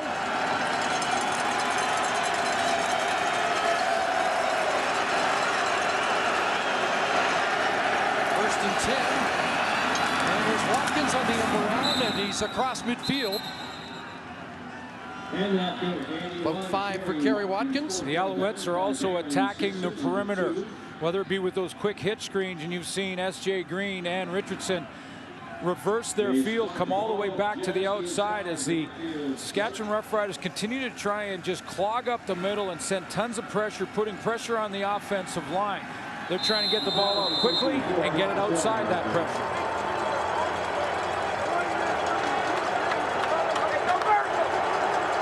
Alouettes have owned the football in this third quarter.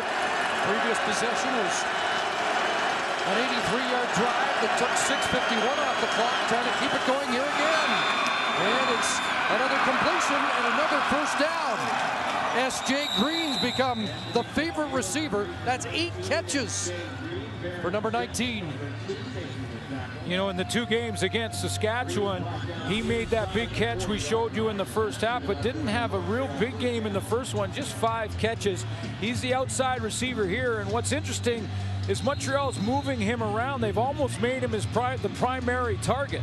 It's not just one player defensively he's picking on. He's going outside to that wide receiver position, also playing inside in the slot. Joined us late, LaRon Mitchell out in the first half, broken leg. Donovan Alexander on the corner, a little pump, and Anthony Calvillo looking for Green again, and it's incomplete. James Patrick, the safety and the leading interception man in the league this year, was in the neighborhood. It looked like S.J. Green kind of lost the football because he was surprised. I was going to ask you if he was distracted, that maybe James Patrick was lining him up, but you're right, he just didn't seem to track the ball. Well, he came out of that break, it was almost a double move, and he couldn't find the football in time. Ball was put where it had to be put. Scott Flory thought he should have caught it.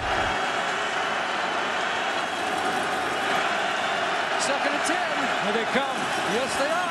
Calvillo gets it away and out of the reach of Jamel Richardson, looking for flags, but none on the field.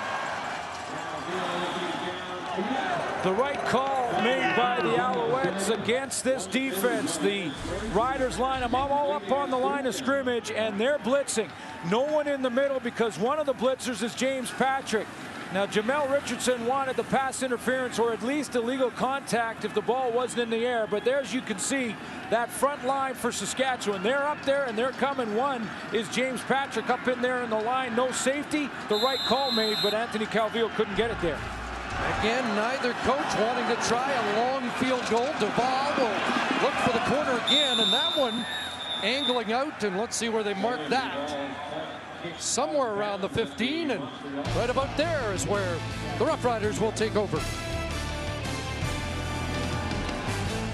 Congratulations yesterday, the Desjardins Vanier Cup winners, the Laval Rouge Or, and also we want to tip our hat to the Wally Buono Award winner, the top junior player Canadian football this year, Cleveland Jean-Louis of Chateauguay. So we're into the final minute, third quarter. Roughriders with the football, and the hitch goes to Kerry Cook. Got a big 40-yarder early in the game, not much there as Mark Castell steps up and limits Cook's gain to about 6. What's remarkable about Darian Durant is that this is just his second year as a starter. He has led his football team to the championship game in his first 2 years as a full-time starter, 24-15-1, and he is completely composed in a tie game heading into the fourth quarter. Roughriders looking at only their 8th play of the third quarter. Montreal's at 21, and that pass intended for Fantuz, but he really got caught up in traffic, and it's a 2-and-out. Ramon Guzman was right there with Fantuz. That's good underneath linebacker help by Ramon Guzman, because Fantuz gets that inside position on Billy Parker, but Guzman is standing right there. He has to run through him, and that's a good no call by the official. So back-to-back 2-and-outs for the Roughriders. The offense stalling here in the third quarter.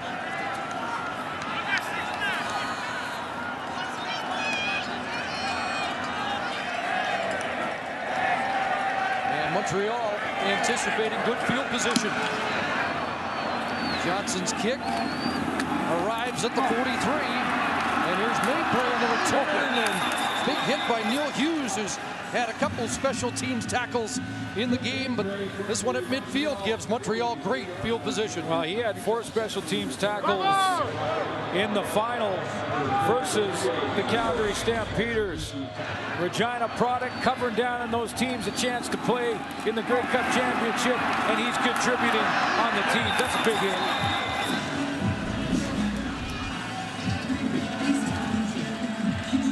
A Regina Ram product out of Tom Collegiate in Regina. Final play, barring the penalty here in the third quarter with Bratton in motion. And a dump pass. Ryan Bratton the catch, and he'll be held to a pickup of about 5 by Hawkins and Fraser. We're through 45 minutes. Here in the 98 Grey Cup game. It's a defensive struggle, and we're tied, headed to the fourth. Third quarter stats are brought to you by Tim Hortons, proud sponsor of the CFL. Little adjustment at halftime by Mark Trestman. The Montreal Alouettes had over 8 minutes difference in time of possession now after 3 quarters. And look at the rushing yards for Saskatchewan. They're going to have to add to that, and not with Wes Cates. I really believe they're going to add to it. They've got to get Darian Durant running the football. Alouettes won the first and third quarters. The Roughriders win the second quarter. Matt Dunnigan said before the game it would be a defensive battle. I'm not sure we thought it would be, but Matt Dunnigan's on the mark. Well, when these two teams faced each other in the regular season, they put up over 2,000, or just shy of 2,000 yards in 2 games offensively. So no, not many thought it would be a defensive struggle. However, I think everyone believed it'd be a close game and go down to the wire. We start the fourth quarter with the Alouettes looking at 2nd and 4. Calvillo quick hitter, and he's got a connection and a first down. Jamel Richardson the catch, and a first down at the Roughrider 40. Well, you can't cover it much better as Jamel Richardson is the wide receiver on this play. Into the short side and into the boundary. He's going to work on Omar Morgan, who's been trying to take away that inside position. And even when he jumped it well, Jamel Richardson with his big body keeps Omar Morgan away from the football. His 4th. 97 in the regular season, sat out the 5 game, or he might have eclipsed Danny Fantuz's totals. There's a pass out of the reach of Richardson, incomplete. It's the first time in 38 years, Grey Cup history, that we've had a tie game after 3 quarters of play. The last was back in 1972, Hamilton, Saskatchewan at 10-all. And Rough Rider fans don't want to be reminded. No, they don't. That Ian Center and Ivor Wynn kicked the winning points.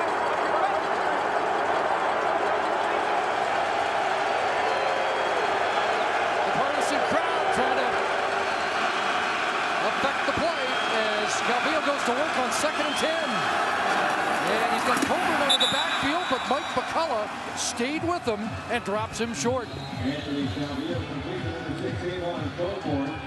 Tremendous play by Mike McCullough, who's been so reliable, so strong, so consistent. Asked to step in for Barron Simpson. Situational player. Well, Barron Simpson was healthy, but since he's been hurt, boy, he has stepped up to the plate. So now Duval will attempt from 42 yards out. He has not hit a field goal over 40 yards since August the 6th against Saskatchewan.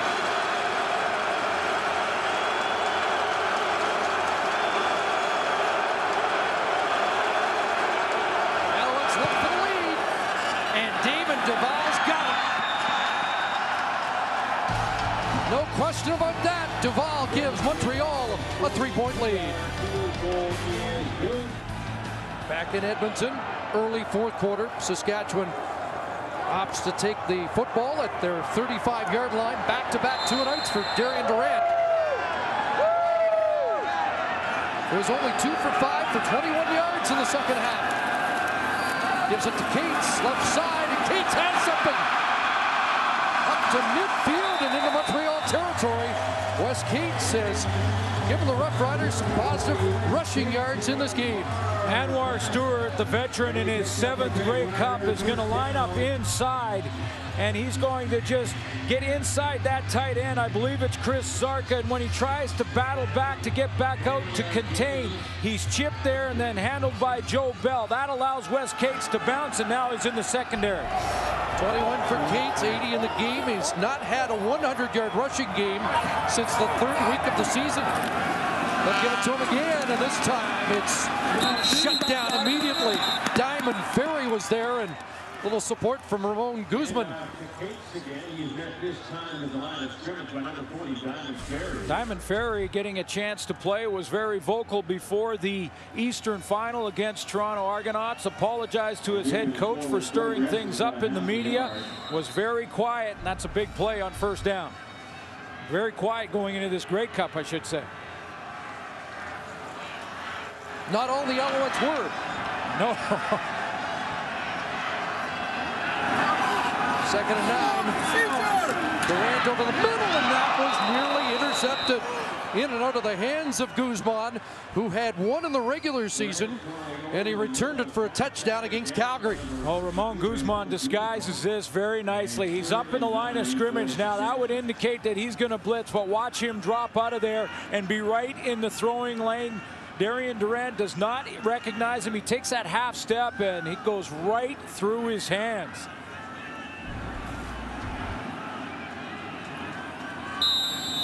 Missed opportunity, Chris, that'll cost the Alouettes some field position here.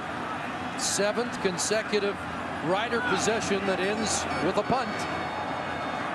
By the way, they have not faked on 3rd down all season long, and Johnson kicks this away. Maybray around the 15, and a flag flies. Corey Hucklack was downfield. We'll sort out the flag when we come back.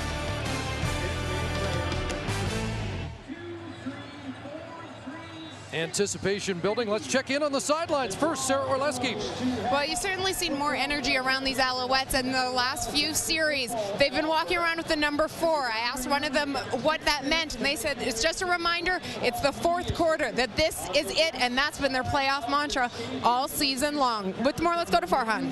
Well, as far as the Riders are concerned, a little bit of frustration and tension on their sideline, particularly offensively. After that last throw, Andy Fentus didn't look too thrilled with Darian Durant, went over to him, gestured to him that he's got to make a few better reads and adjust a little differently on a few offensive plays. The Riders haven't had a lot of success offensively in this half. Chris? Just 4 first downs, Farhan, for Saskatchewan, 8 for the Alouettes, who will start at the 29 after a no yards penalty against Nick Graham, who's now on the corner in place of Donovan Alexander.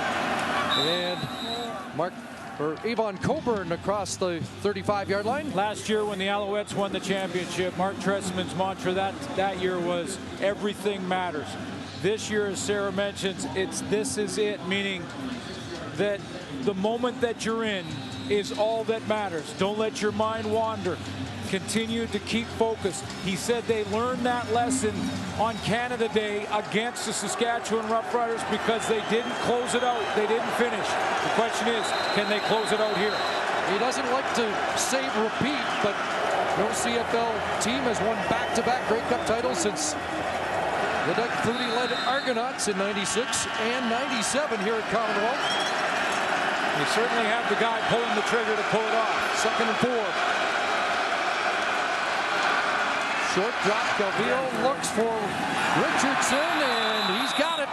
Drilled out of bounds at the Alouette bench. And a big first down for Montreal. And it's getting to that time of the game. The Grey Cup trophy has entered Commonwealth Stadium. And the veteran, who's been to 8 Grey Cup championships, his 8th start, threads the needle and puts it on the money to Jamel Richardson on the sideline. Well, I know Jock Climbey thought Richardson would be a key guy in the game, and he is becoming more important as it wears on. 18 for number 18 and a first down. Calvillo over the middle, and he has a completion into Rough Rider territory for Ben Cahoon. Anthony Calvillo said yesterday, I'd be surprised if Cahoon retires. I mentioned that to Cahoon, and he said, I'll be surprised too. It almost sounded like he's trying to play down all the retirement talk that everybody anticipates after a brilliant 13-year career for Ben Cahoon. You almost think that if they're going to retire, they should do it together. And I think Anthony Calvillo is back for sure. Another 2nd down play, 2nd and 5. AC over the middle, and is that intercepted? There is a flag. Byron Bullock's got the football, but did he interfere with Ben Cahoon? And that's what Cahoon looked to like. He got up immediately in motion like it was going to be contact by Byron Bullock on Ben Cahoon. Would be the first turnover of the game, but let's find out if it stands. It's going against the Roughriders.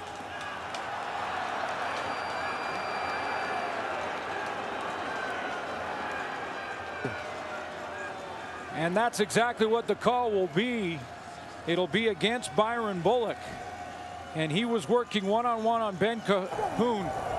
Pass interference, Saskatchewan. It's a 10-yard penalty, an automatic first down. The veteran, Ben Cahoon, watch the route running as he stems him to the outside, plants his right foot right there, cuts back inside, and the arm around the stomach of Ben Cahoon draws the penalty. Good call. So no turnovers yet in the game. And a first down. Back into the hands of Coburn. A little stutter step, but nothing doing as he's stopped up right at the 40. Smart call by Montreal to go ahead and continue to involve Avon Coburn to run the ball. Number one, it works the clock. Scott Milanovic can continue to use up the clock on this drive. There you see Coburn's numbers, 52 yards in the game. Keats with 81 for the Roughriders. Both have him out. Montreal. Well, with 8:41 to go, the Alouettes use their timeout, and sometimes that can come back to bite you. Well, in a close game, certainly you want to hold on to it as long as you can, but I wonder again if the crowd noise here was starting to affect Anthony Calvillo. He broke the huddle, didn't like what he saw defensively, and tried to organize his team quickly, but couldn't do it, so they called the timeout. Remember, the Calgary Stampeders used their timeout early last week and couldn't stop the clock late.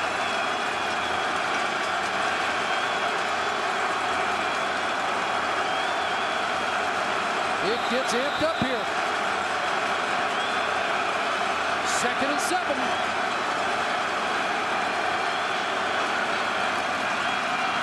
AC with a pump, and he's looking deep. He's got a man. Omar Morgan can't bring it down. Jamal Richardson's got it at the 2. Thought Morgan had a shot at it, but once again, Jamal Richardson makes the play. Ball is thrown underneath Jamal Richardson. This is an underthrow by Anthony Calvillo. Jamal Richardson's working one-on-one, and he just wins the battle at the top end of the road. He is wide open in behind, but that ball underthrown, he has to come back. He wins the jump right at the goal line over the top of Omar Morgan. Richardson wanted a face mask, and you could see Morgan did get the mask on the way down. Jamal Richardson over 100 yards, and now the Alouettes look for the touchdown. Coburn, he's got it. Avon Coburn has his 2nd touchdown, and the Alouettes expand their lead. Pass interference called by Byron Bullock on Ben Cahoon, and then a tremendous catch by Jamal Richardson, and it's capped off by Avon Coburn.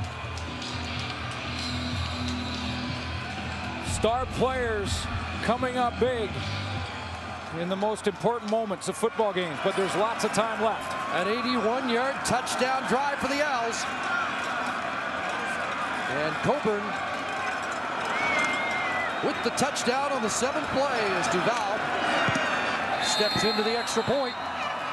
And it's the Alouettes with the biggest lead of the day. They're up by 10. Well, a year ago, they had to stage a dramatic 4th quarter comeback. This time they build a 4th quarter lead of 10 with 7:24 to go. Montreal on top.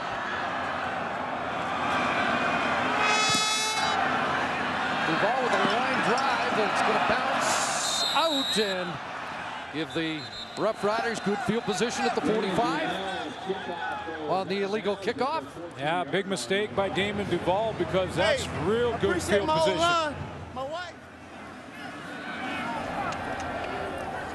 Kickoff out of bounds. Montreal number 15 becomes 1st down, Saskatchewan. Big drive by that Montreal offense, over 80 yards. It's started with the big play on the sideline. Jamal Richardson keeping his feet in bounds, and it gets him down to the goal line. This is one of those Grey Cup MVP type catches if the Montreal Alouettes can hold on to this lead. Darren Durant's got to get it going. Looked like his receivers were offside as they flared out to West Gates. He'll be stopped at the 48. Jay Emery there on the tackle. 3. But again, penalty flag on the play, and there's an injured Alouette as well. It's like John Bowman, the all-star defensive end, is getting attention. Offside, Saskatchewan, number 89. It's a 5-yard penalty. We will repeat 1st down. Alouettes take the penalty and push them back 5. That'll be 1st and 15.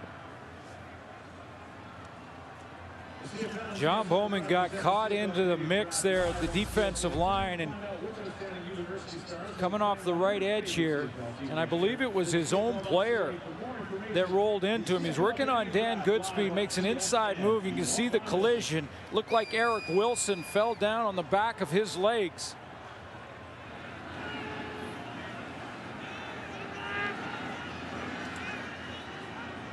Takes John Bowman out of the game for at least 3 plays, maybe more. He's not putting much weight on that left leg, and Bowman, of course, 12 sacks to lead his team in the regular season. Shiva Ehekova comes into the game to replace him as they look at 1st and 15. A similar swing pass to Cates. And he gets back to the original line of scrimmage at around the 45. Just the 3rd completion of the second half for Darian Durant. This offense has slowed down considerably in the first half. However, it was Damon Duval who missed a field goal that gave a little bit of the momentum back to Saskatchewan. They took that and drove the field. Now that kick out of bounds, if they can convert here, may give them that momentum back again. Haven't called Weston Dressler's name in a long time. 2nd and just inside 10. And the pass for Koch. Barry Koch is going to be short of the 1st down. And Ken Miller is going to have a decision as they spot the ball around the 51. I know it'll be tempting. I know it'll be tempting for Ken Miller, but I think this is about 3 yards. Yeah. So stay with the program with 6:10 to go and just punt the ball away? Yeah, without question. I mean, there's so much football to be played at 6:10. You're looking at a huge gamble if you don't get it and the momentum Montreal would grab. Mark Trestman a year ago went 3rd and 3.5, but there was about 2.5 minutes to go. Still a lot more time. And they get a good kick from Eddie Johnson at the 11 from Maypray. And Maypray up to the 20 before he is dropped, and there's a flag on the field. 8th consecutive punt for the Saskatchewan Roughriders, spinning their tires here in the second half.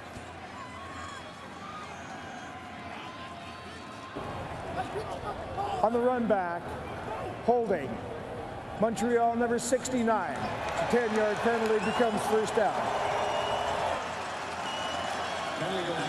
Jamel Richardson has been money in the biggest games. You take a look at the last 3 Grey Cup games he's played in. He's had 100 yards plus. 2008, 123. 2009 last year, 113 and a touchdown. He's at 107 and counting. Jamel Richardson, big-time money receiver when it matters most. Costly penalty to Eric Wilson backs the Alouettes up. So although the Roughriders are on defense, this is an area where they could help turn the game. But Coburn has other ideas. Baron Simpson with the stop after about 3, and this will set up a big play for the Alouettes in the Saskatchewan Roughrider defense. Yeah, it's coming up. I just want to show you one block here. Jamel Richardson right here. He's not just catching passes, folks. He's contributing in other ways. He comes over and cut blocks the most dangerous defensive player for Saskatchewan in the first half, Jarrell Freeman. 3 100-yard Grey Cup performances by Richardson. And Avon Coburn has scored touchdowns in the last 3 Grey Cups, 5 in all, so they're using the same recipe. Here we go, 2nd and 8. And they're going to be short. Jarrell Freeman, the tackle, as Richardson is dropped short of the 1st down, and that's what the Roughriders needed with just under 5 minutes left. Now the ball at around the 13-yard line, 12-yard line, it will be coming out, meaning Damon Duval will be standing about 3 yards in his own end zone. Well, Coach, you don't like safeties. Is this an area where it should be considered? Or would that make it an 8-point game and something you don't want to do? Yeah, it makes it a 1-possession game. If you do it, they'll kick it away. They will. Short kick. The good field position as Dreffler fields it. And it'll be no yards. Look at the field position. Roughriders will take that return. They've got it already in field goal range as Duval's kick is only 24 yards. The end of last year's Grey Cup championship, Ken Miller said that the loss and the way the Riders lost that game would be with them for as long as they were on the planet. Now they've said they've moved on, that revenge is not a great motivator, and that they had to seize the moment. Montreal, number 41. It's a 5-yard penalty, becomes first down. That's been the message from Ken Miller to his football team. They were trying to hold the lead and let it go last year. Now they got to come from behind. But if they're going to, this is the series that they've got to convert on. A bad punt out of the end zone by Damon Duvall. Tremendous field position. It's right now for Saskatchewan. Best field position start of the day for the Roughriders. Need 2 scores. Durant looking for Bantu's got him. Inside the 10 and runs into the run. DeAndre Dix saves a touchdown, but the Riders are first and goal.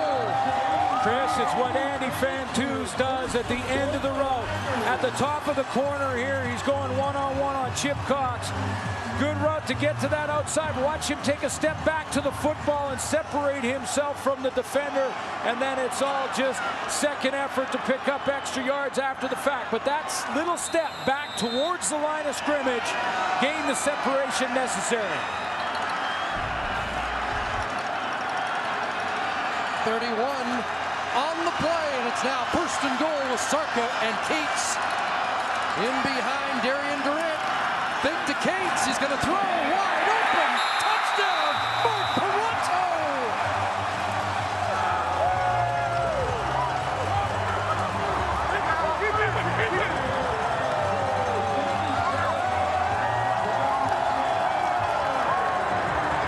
Well, the reserve right guard, who's a bit of a character, has something to talk about for a long time. Caught one pass earlier this year, but this time it's in the end zone in the Grey Cup game, his first ever CFL touchdown. Mark Parento is going to line up as the tight end on the play. Push the flat, uncovered. And now keen to get them within a field goal with 3:15 on the clock. It's a 3-point game. They're going to have Chris Sarka come out of the backfield here, and Mark Parento, he comes up, runs that little curl, and now he's just got to catch the football. But how big is this? No one around him. I can't wait to ask him what was going through his mind as that ball was flying through the air. Well, he had his celebration plan, didn't he? Completely uncovered. It looked like Shea Emery ran right past him to get to Chris Sarka. You a little surprised, though? I mean, John Bowman gets a hit on Durant. First and goal from the 1. They make it work, but I'm not sure that's the most conventional call.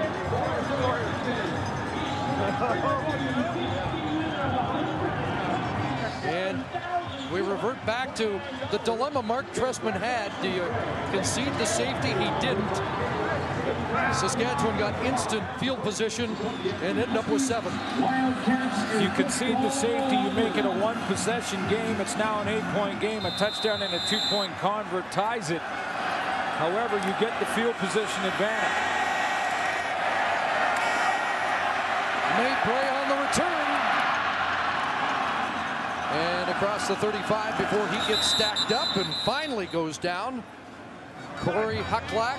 The last 3 meetings between these two teams have gone down to the final play. And this one may be headed that way as well. Well, both the July 1st game and the August 6th game, the Montreal Alouettes had a 24-10 lead at halftime in both those games. Saskatchewan came back to win once and just about win the second. A knockdown in the end zone and the final play in August.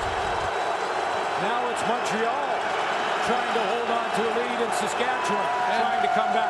Excuse me, Suits. Now it's starting to sound like mosaic.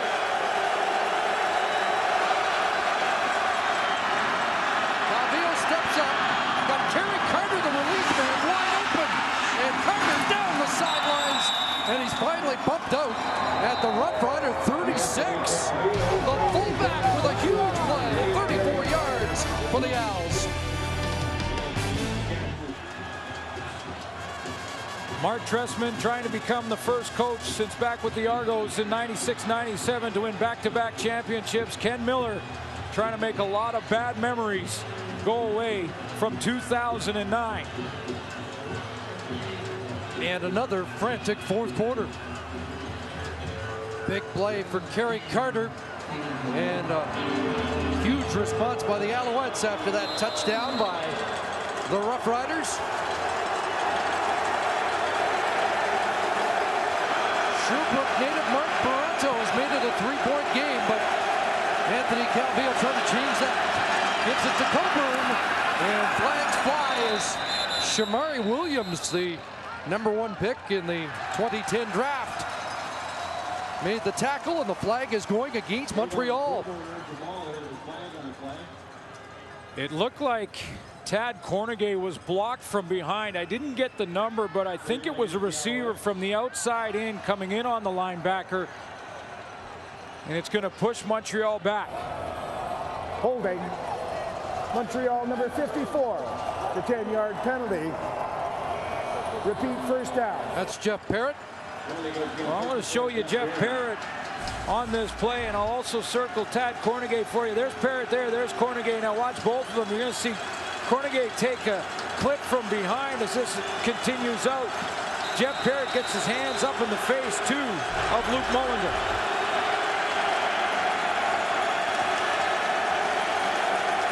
First and 20 as they are pushed back, and now Calvillo rolling, and he's got a wide open receiver, and S.J. Green's got another catch. Brought down by Nick Graham, who's now on the corner.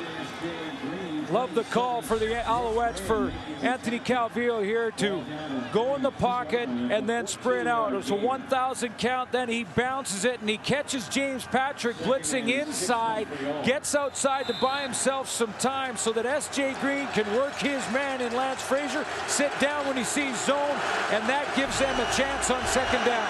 Like Richardson, Scott Milanovic has seen S.J. Green over 100 yards. Second and 6. Richardson stopped up and game tackled behind the line of scrimmage, and that's a big defensive stop by the Roughriders. And well, they send Damon Duval on now to attempt a 40-plus field goal. Or does Duval come on and punt for the corner and make it a long field? That's what both these coaches have done early on in this game. It's an interesting decision. It's a 40-yard field goal, and it appears that's what they'll settle on to make it a 6-point lead. At 40, you have to expect your field goal kicker to be able to make it from this distance, no question. And he has one over 40 in the game. Timeout, Saskatchewan. Ken Miller will call his timeout here.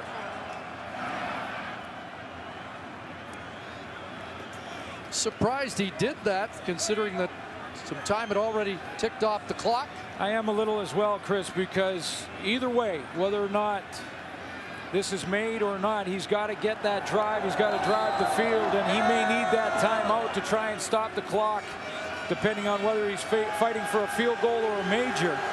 Now, he does ice Damon Duval, or at least try to, with the timeout. And there's still going to be time for the Roughriders. Yes, there will.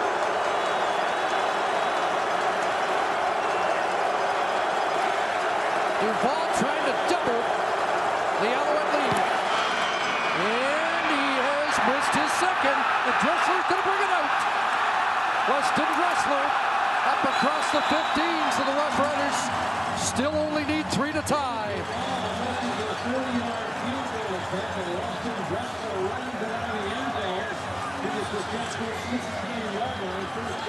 Time to check our Grey Cup game story, brought to you by Mr. Lube. Avon Coburn, 56 rushing yards and 2 touchdowns. Jamel Richardson, a big game for him. We have seen a lot of S.J. Green as well. How about the first half from Jarrell Freeman, Saskatchewan Roughrider linebacker. Mark Pronto with a touchdown to make it a 3-point game. We've played over 58 minutes, and now it's in the hands of the Roughriders. And it's dumped off. Claremont in the flat. And he's brought down around the 23-yard line. By the way, Weston Dressler really had to get that football out of the end zone on the missed field goal by Damon Duval. Even though it puts him in difficult field position, you want to stay within 3 with this much time on the clock if you're Saskatchewan, so you're just looking to try and get to around the 35-40-yard line.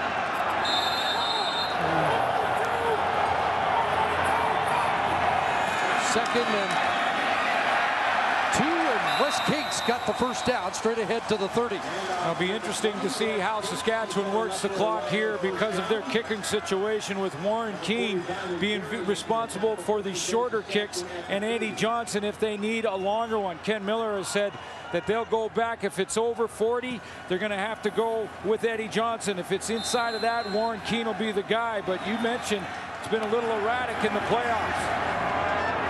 Darren Durant would like to keep it off the kicker's leg if he can.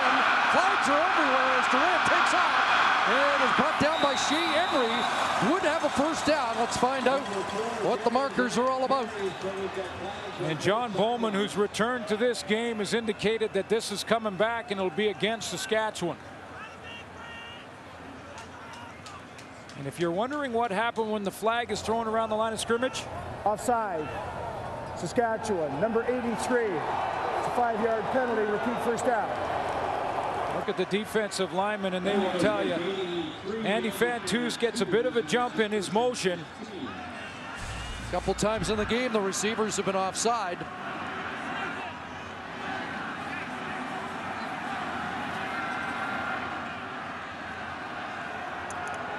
And so it'll be a 1st and 15. Negating a first down run by Durant. We have not seen him run as much as we anticipated in this game.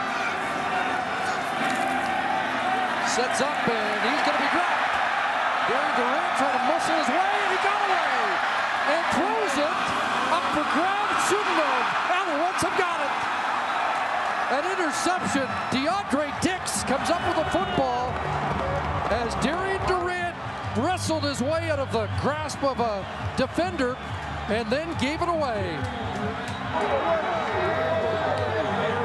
Darren Durant, Chris, was trying to get this football out of bounds. He was trying to throw it away and he just couldn't get enough on it.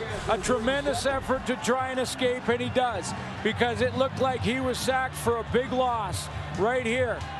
But somehow he fought his way out of that. It was Diamond Ferry who had him all wrapped up. But you could see as he tried to turn, he just couldn't get his body to step into the throw and get it out of bounds. He wasn't trying to hit a receiver here. He was trying to just save the loss, get it out of bounds, didn't get it far enough. Wishes to take a look at that last play. Now, did Billy Parker come up with this catch? It is Billy Parker who made the catch on the sidelines, and now Jason Claremont trying to help the call as he immediately started waving incomplete, but they're going to take a long look at it. It's game over if the Billy Parker interception stands. Had an interception last year in the 4th quarter, Parker against Durant, that helped turn the tide of that game. Now let's see if Billy Parker had possession here, because he went up for this to catch it at its high point, but did he have possession as he was coming down? I thought I saw the football possibly touch the turf here as it slipped underneath his arm, or did it stay on that right arm as he came down? The ruling on the field stands. Montreal, first down. His arm was underneath, so the interception stands. And the first turnover of the game comes in the final minute, and will be another heartbreaking play for the Roughriders.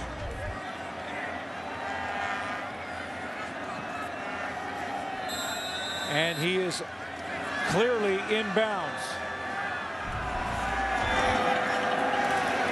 So Calvillo hands it off, and Coburn off the right side again. The Roughriders can't stop the clock. First turnover of the game for Darren Durant. Billy Parker comes up with a key play. The Montreal Alouettes, Chris, all week have felt slighted. They felt like they weren't getting the respect. People talked all year long about the Saskatchewan Roughriders losing the 2009 Grey Cup and not the Montreal Alouettes earning the win. They felt like that was disrespect. Poised to take back-to-back titles. 2nd and 6. And Coburn reverses field, and Baron Simpson brings him down. And if that's first down territory, that should do it. Looks like it should be enough. Either way, they can roll it down to about 5-6 seconds to go. And the Alouettes have a stranglehold on this and back-to-back titles. And one thing that has haunted Anthony Calvillo throughout his career, people talk about his accomplishments and how this is his 8th start in the Grey Cup. This will be a 3rd down and inches. Well, they're in the house of the dynasty, the ultimate CFL dynasty, 5 in a row, the Edmonton Eskimos. But Mark Trestman and this Montreal Alouette team continues the excellence now throughout since 2000. And we can now talk about this team being a dynasty after back-to-back wins over the Roughriders in 2009 and 2010, pending the absolute unforeseen, and we have seen that before. You can see it in the eyes of Anthony Calvillo, the anticipation. Adrian McPherson running down the clock and plunging for the first down. And it'll be time for one more play. Here comes the victory shower from Mark Trestman. Shea Emery does the honors. And the celebration is on. Still have to snap the football one more time. Chris, they have really been the team of this decade. There's Jim Pop, the architect of this team. 8 appearances in the past 11 seasons. Final snap, encore, Alouettes. Back-to-back Grey Cup titles, the first since the Argos in '96 and '97.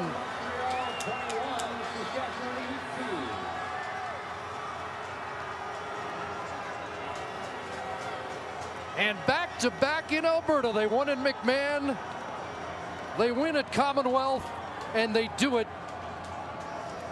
2 years in a row against Ken Miller and the hard luck Saskatchewan Roughriders. And the reality of last year will now start to really sink in for these Saskatchewan Roughriders, and just the reality of just how difficult it is to win a championship. Let's head to the field and join Farhan Lalji, who's standing by with the winning quarterback, Anthony Calvillo. Happy birthday, Papa. Anthony, a while ago you got criticized for not having won enough of these. Now you've got 3, including back-to-backs. How does this one feel? You know, I want to give all praise and glory to my Lord and Savior Jesus Christ. What a feeling. You know what? We work so hard. You know, we keep working and working, keep fighting and fighting, don't give up, and it pays off, man. I just love these guys, love the coaching staff. Hey, man, we're champions again, back-to-back. Take us through the 4th quarter when they finally made it a 3-point game, got some momentum back. You find Kerry Carter on the left sideline, and you get it back. Without a doubt. We kept fighting and fighting and fighting. Saskatchewan's an awesome team. We knew it was going to be tight. We played them every time like this, but we came up with enough plays to finish the game off. And, man, our defense played so well today. When you've done so much of this, people take it for granted. Last week after the Eastern Final, you showed a lot of emotion. Where did that come from, and how much does this mean? Well, there's a lot of things that are going on with me that few don't know about, but it'll come out soon. I just love what we're doing. I just love football. I love it. How much are you loving it right now, given what you've done in the last 3 years? And next year, if you stick at this, you could break every record in this league. You know what, man? We're going to enjoy this victory right now with my family, the fans. We're coming back home again, Montreal. I'm looking forward to that parade. But, man, I'm going to enjoy it right now. Congratulations, Anthony. Thank you. Thank you. AC with 342 yards in the Grey Cup game and 226 in the second half.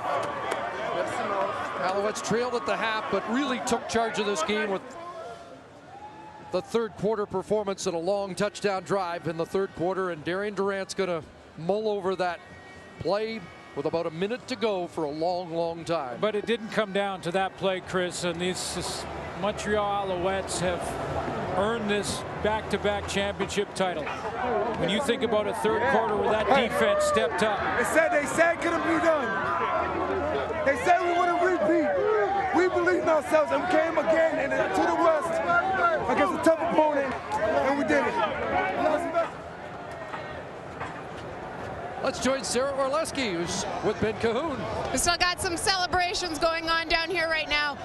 Ben, obviously, last year we talked about how it was a monkey off the back for this group. What does this mean?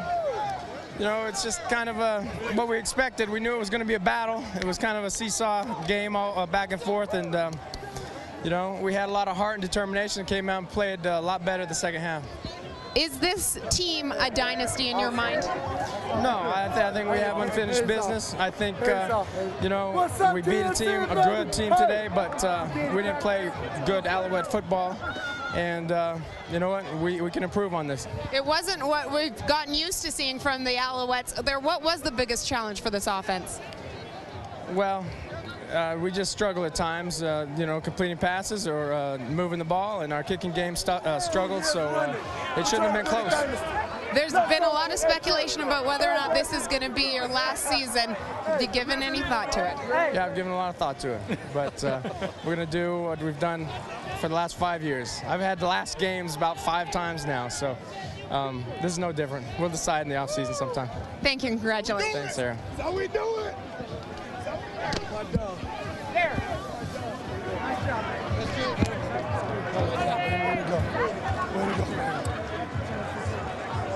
Well, he did say he feels better now than he's felt in 5 years. We'll wait to find out. A cryptic comment from Anthony Calvillo about his future as we go back to Farhan with S.J. Green. Well, we got S.J. Green and Jamel Richardson here, and we'll start with S.J. In the first half, when this team didn't have a lot going offensively, they had you. Just talk about what you were able to do to get open and make some plays. Man, I mean, my teammates trust me, my coaches trust me within the scheme, and just when they called my number, I made plays. That's all we could do. Now, you guys had a real chip on your shoulder throughout the week, said the league didn't respect you. How much did that motivate you going into this? A whole lot. You know, we wanted to come in here and prove the whole world wrong. And, you know, just go ahead and grind it out. And, hey, we did it in their home field again. Again. Hello. Jamel, in the Grey Cup, you've had back-to-back 100-yard games. What is it about this stage that brings out the best in you? Hey, you know, when the stars is out, that's when your stars come out. You feel me? Hey, you know, you got to love the lights, you know. Whenever your team calls on you, you got to make that play. You don't want to let them down. So that's what happened tonight. SJ, Anthony Calvillo is going through a lot. We don't know exactly what the details are, but I'm sure you guys do. Talk a bit about your leader and how he was able to help you throughout this one, especially in the second half when the game got close. Hey, see, as a leader, man, he's a Hall of Famer, and that's what greats do. They lead.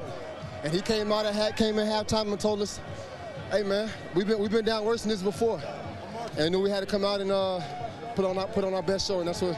Did the best we could to come out here and get a victory, and that's what we did. Now, I know that you two look alike, you do everything else alike, your stats are alike. How do you tell each other apart? 8 and 9. That's it. Come here, boy. Congratulations, and the magic number is 2 back-to-back champions for the Owls, Chris. And the operative word is again. Remarkable, and Anthony Calvillo's composure, the veteran leader, the play to carry Carter when it looked like the Saskatchewan Roughriders had grabbed momentum. They had made it a 3-point football game, and he stepped up in the pocket, was not rattled, found Kerry Carter as fullback wide open on the sideline. A huge play in this game. Now has 3 championships on his resume. It's live, hey girls, we're coming home. Yeah. We'll see you at the party. Yes. We'll see you at the party.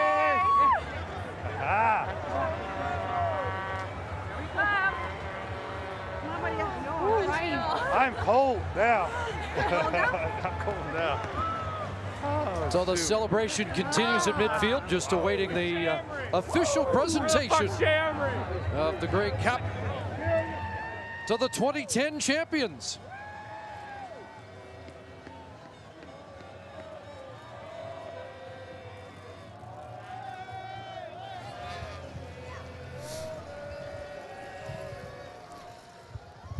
Ladies and gentlemen, It is now time to present the winner of the most valuable player.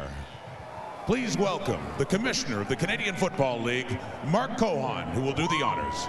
Mesdames et messieurs, c'est maintenant l'heure de présenter les gagnants des titres de joueurs par excellence et de joueurs canadiens par excellence. Veuillez accueillir le commissaire de la Ligue canadienne de football, M. Mark Cohon, pour les présentations.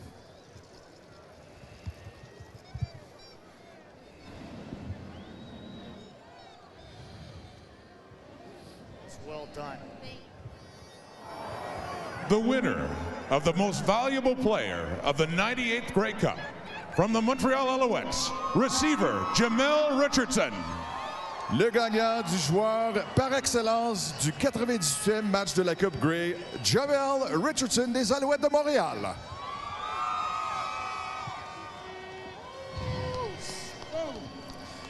Jamel, last year, you stepped up to the plate and delivered with over a 100-yard performance in the Grey Cup victory.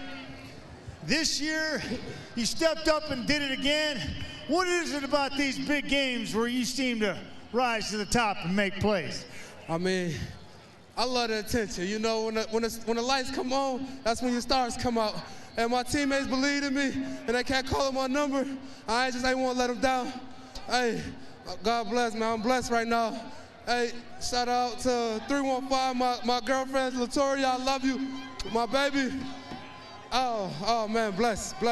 Jamel, all game long it seemed like you had an opportunity possibly with the mismatch on the corner, and you finally had a big one down the sidelines there, and pretty much the biggest play of the football game. And were you begging AC to give it a shot down the field against number one on the corner? I think we were saving it for late in the game, you know, for crucial moments like that day when it happened. You know, when they called my number, I was like, about time. You know, I know Omar can't run with me, couldn't jump. So, I mean, Ace threw a great ball, and thanks for my teammates, man. We fought hard for this one. Ladies and gentlemen, Jamel Richardson, your 2010 MVP.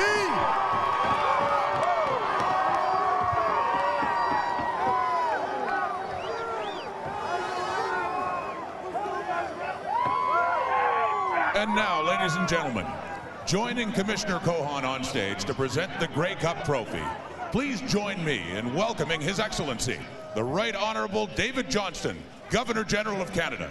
Mesdames et messieurs, pour présenter la Coupe Grey, le commissaire est accompagné sur scène par son Excellence, le très honorable David Johnston, gouverneur général du Canada. And now, the team captains for the Grey Cup champion Montreal Alouettes. Veuillez accueillir les capitaines des Alouettes de Montréal, champions de la Coupe Grey. I'm not team captain, I'm going up.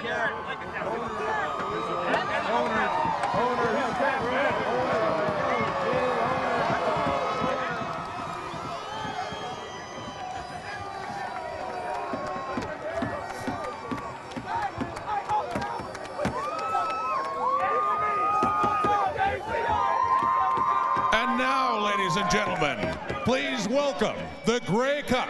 Et maintenant, mesdames et messieurs, veuillez accueillir la Coupe Grey.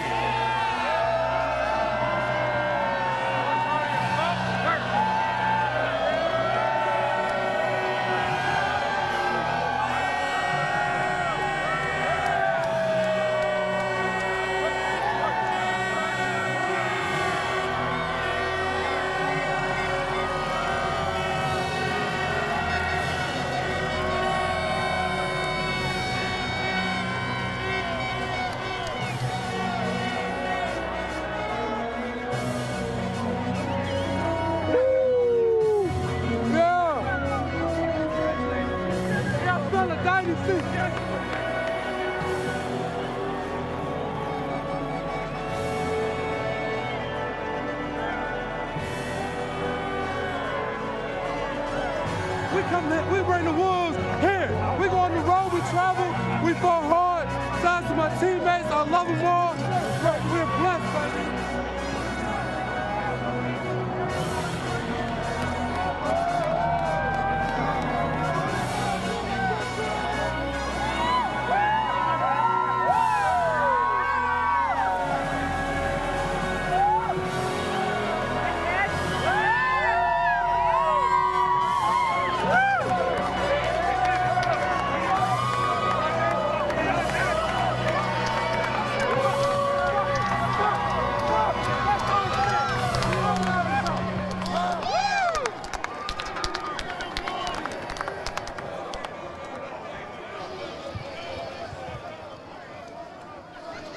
Commissioner Cohan.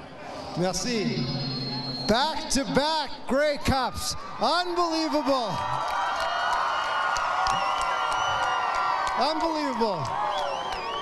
Et on me fait plaisir de présenter la Coupe Grey to the Montreal Alouettes, the Wettenhall family, and Als fans across the country. Congratulations.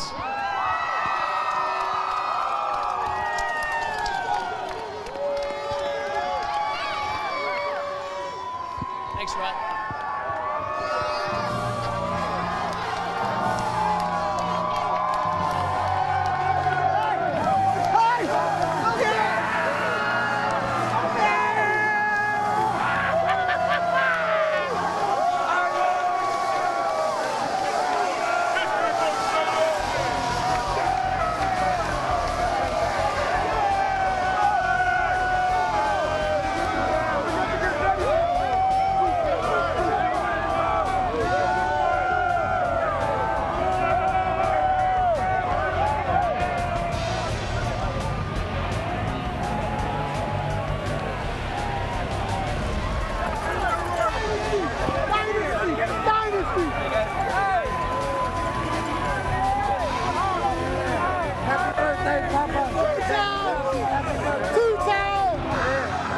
Happy birthday, Papa. Daddy love you. Somebody take it. Somebody take it.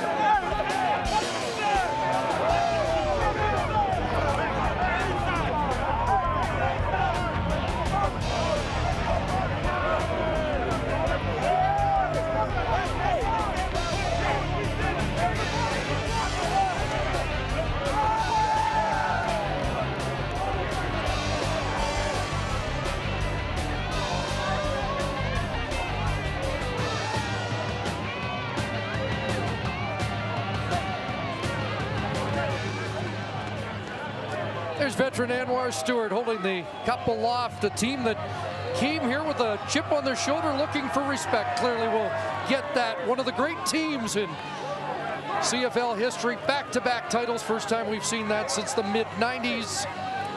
The Montreal Alouettes, an explosive offensive team that showed a stout defensive side today. You know, Ben Cahoon said that he didn't think this was a dynasty, but it certainly is the team of this decade. No one has won more games and been to more championships from the year 2000 to 2010. That's their third title.